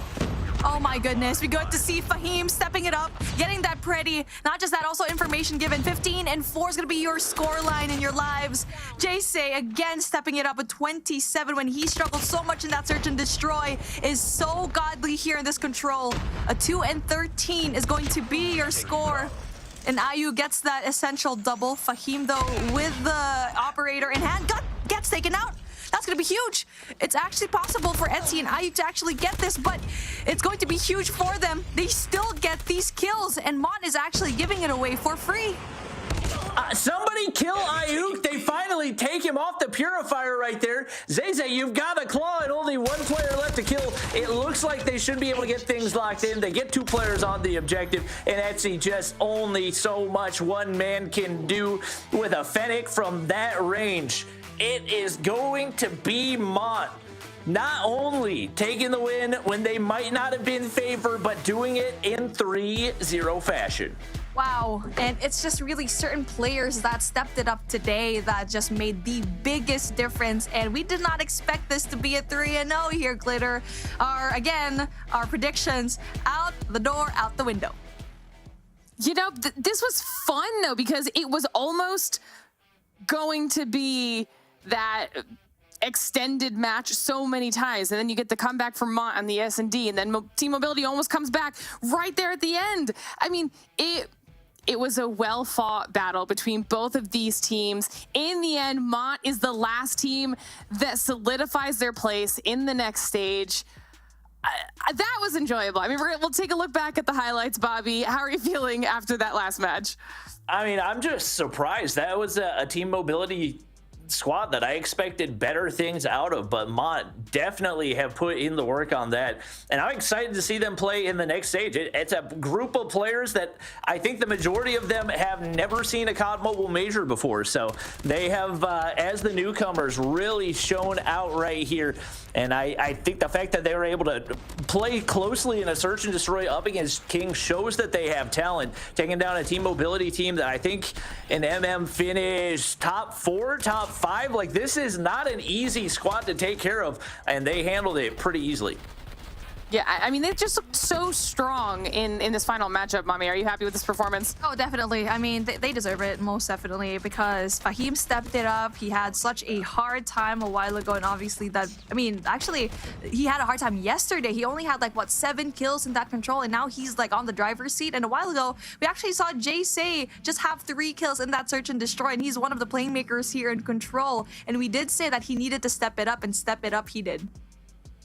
All right, well, we'll take one final look at the completed bracket for this event, because now you'll have your top 8 teams that will be competing in the challenge. Of course, our upper bracket that we completed yesterday with 117, Kings, Exclusive, and 31er. And now after today, we have added Panic, Zidium, Mont, and Animus to the mix. Bobby, give me some final thoughts on now that we have this all settled, how you're feeling and what you're expecting or looking forward to out of the challenge.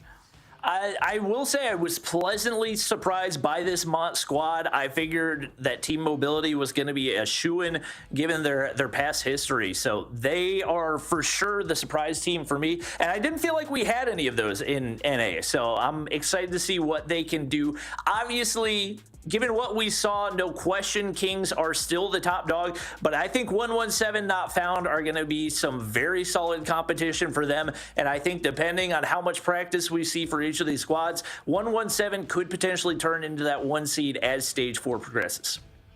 Ooh, I like it. I like it. Mommy, what about you? Final thoughts and what you're looking forward to? This region right now is looking super solid. It's been so entertaining to cast, and it's really nice to see a lot of these newcomers just really pop off out of nowhere. I mean, out of nowhere, but I mean, they just started out recently this year. And so, honestly, right now, it seems like 2021 is making a comeback here in the EU region, and everyone's just stepping up. It's nice seeing familiar names come back into the competitive scene. And obviously, Kings, like what Bobby said, will be that #1 that a lot of people are looking at, but people are slowly catching up, and it's nice to see that. Yeah, I think it's going to be a very exciting summer. And of course, chat, one final reminder, if you want to keep up with all of the Snapdragon Pro Series action that we have coming your way in just like a couple short weeks, not even, make sure you're following us on all of our social media platforms: Twitter, Instagram, Facebook, YouTube, Twitch. Just make sure you are staying up to date with everything, because you're not going to miss a second of the action. And of course, you can also join our brand new Discord, discord.gg/Snapdragon Pro Series. Join the community, hang out with us, talk all things Call of Duty Mobile, and just spend the summer there, really, because it's going to be a great challenge season. But as for us, that's it for our Call of Duty Mobile Open Finals for EU, and the stage is now set for our challenge season, with the 8 teams having claimed their spots. Obviously, congratulations to everybody after their performances the past 2 days. It was an incredibly exciting show, and it was enjoyable to be a part of every single moment of it. Of course, a huge thanks to our sponsors, Snapdragon Elite Gaming, Samsung Galaxy, and Monster Energy, for helping us make this whole thing possible. On behalf of myself, my co-casters, and everyone behind the scenes, thank you so much for watching. We'll see you in the challenge.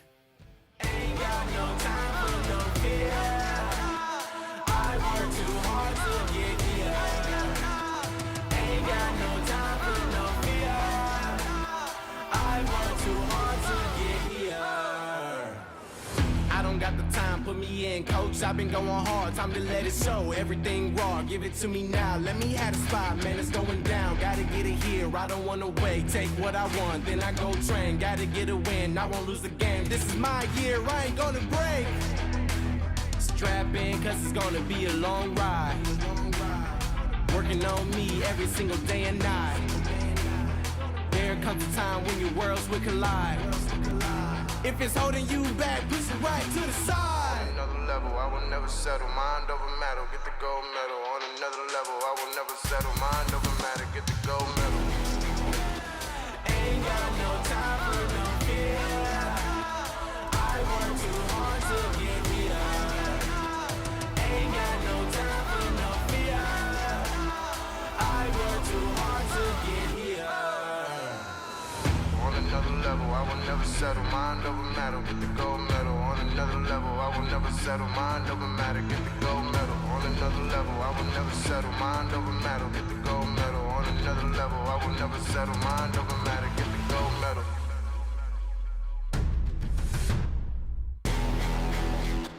Ain't got no time for no fear. I work too hard to get here. Ain't got no time for no fear. I work too hard to get here. Ain't got no time for no fear.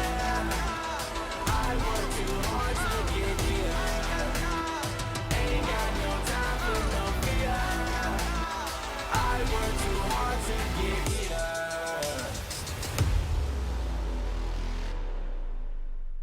Ain't got no time for no fear. I work too hard to get here. Ain't got no time for no fear. I work too hard to get here. I don't got the time, put me in, coach. I've been going hard, time to let it show. Everything raw, give it to me now. Let me have the spot, man, it's going down. Gotta get it here, I don't wanna wait. Take what I want, then I go train. Gotta get a win, I won't lose the game. This is my year, I ain't gonna break. Strap in, cause it's gonna be a long ride. Working on me every single day and night. Welcome to the place where dreams come true. where everything you want can be yours. If and only if you're willing to work for them. You're willing to hurt for them. But most of all, you're willing to be first for them. Ha! Look, I'm going straight to the top. I don't know how I would stop, like it or not. I got some goals that I'm hitting. You hear what I'm spitting, it's hot. Look what I got, whole lot of passion and pain. The road to success is insane. Stay out my lane, cause I'm on a mission. I'm getting what stands in my way. Yeah, I'm a beast. I wouldn't play with me, baby. The way that I'm training is crazy, and I do it daily. You wanna talk about drive? I got more drive than Mercedes. I've never been lazy. I'm in the room, it's a red alert. You wanna compete? Well, get better first.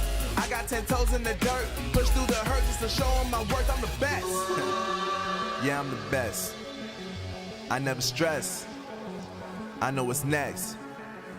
I'm who they test, like we playing chess. But I'm unimpressed, so now let me flex. Ha. Yeah, I'ma work through the struggle and hurt, cause I know my worth, and I gotta be first. Ha.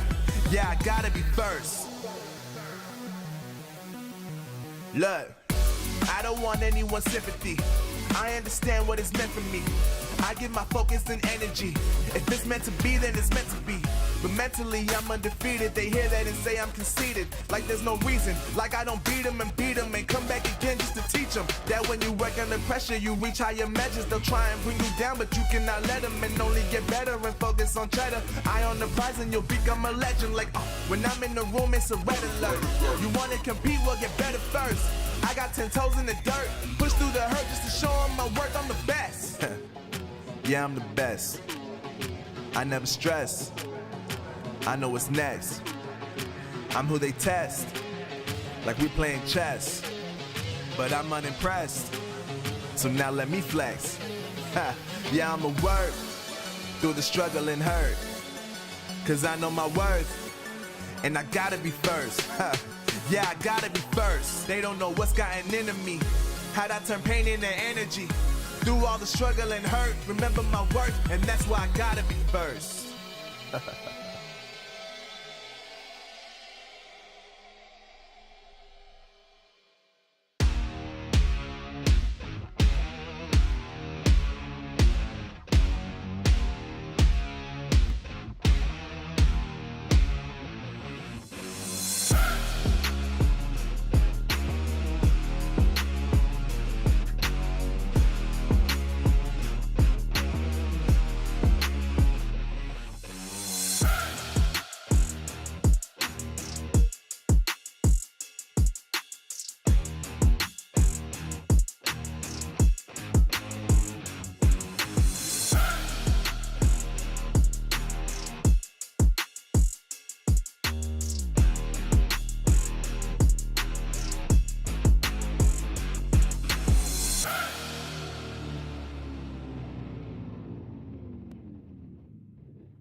Welcome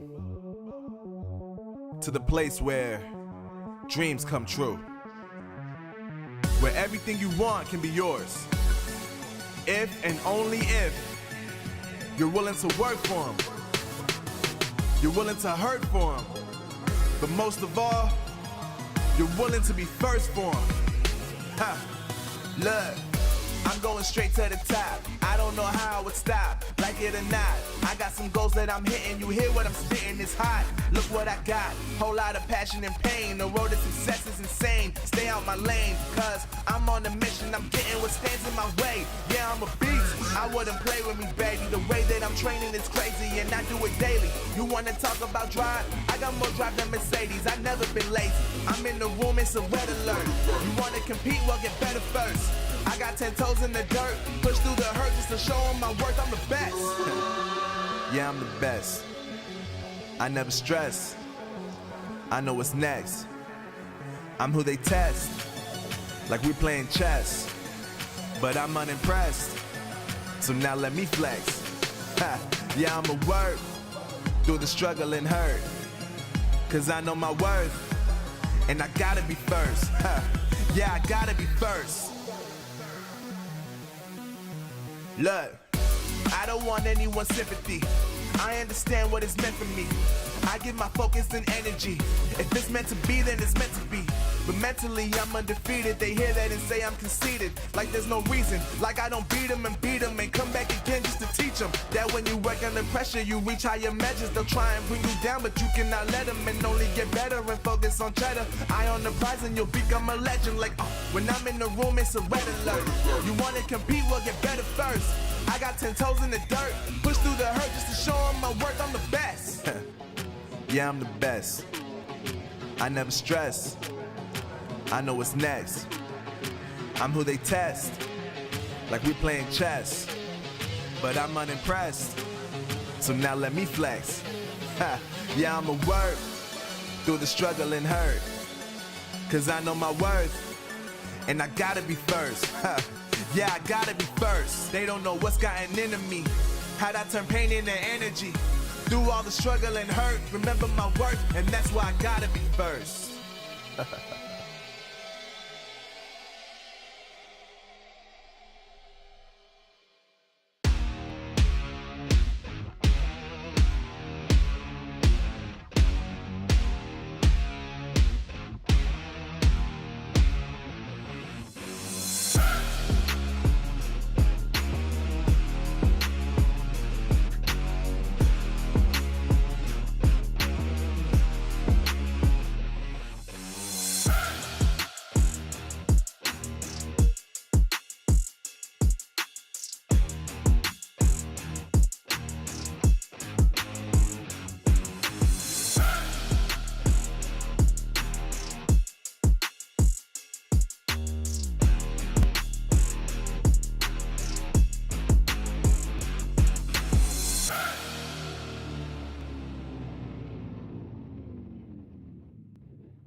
Welcome to the place where dreams come true. Where everything you want can be yours. If and only if you're willing to work for them. You're willing to hurt for them. But most of all, you're willing to be first for them. Ha! Look, I'm going straight to the top. I don't know how I would stop, like it or not. I got some goals that I'm hitting. You hear what I'm spitting, it's hot. Look what I got, whole lot of passion and pain. The road to success is insane. Stay out my lane, cause I'm on a mission. I'm getting what stands in my way. Yeah, I'm a beast. I wouldn't play with me, baby. The way that I'm training is crazy, and I do it daily. You wanna talk about drive? I got more drive than Mercedes. I've never been lazy. I'm in the room, it's a red alert. You wanna compete? Well, get better first. I got 10 toes in the dirt, push through the hurt just to show them my worth. I'm the best. Yeah, I'm the best. I never stress. I know what's next. I'm who they test, like we playing chess. But I'm unimpressed, so now let me flex. Ha. Yeah, I'ma work through the struggle and hurt, cause I know my worth, and I gotta be first. Ha. Yeah, I gotta be first. Look, I don't want anyone's sympathy. I understand what it's meant for me. I give my focus and energy. If it's meant to be, then it's meant to be. But mentally, I'm undefeated.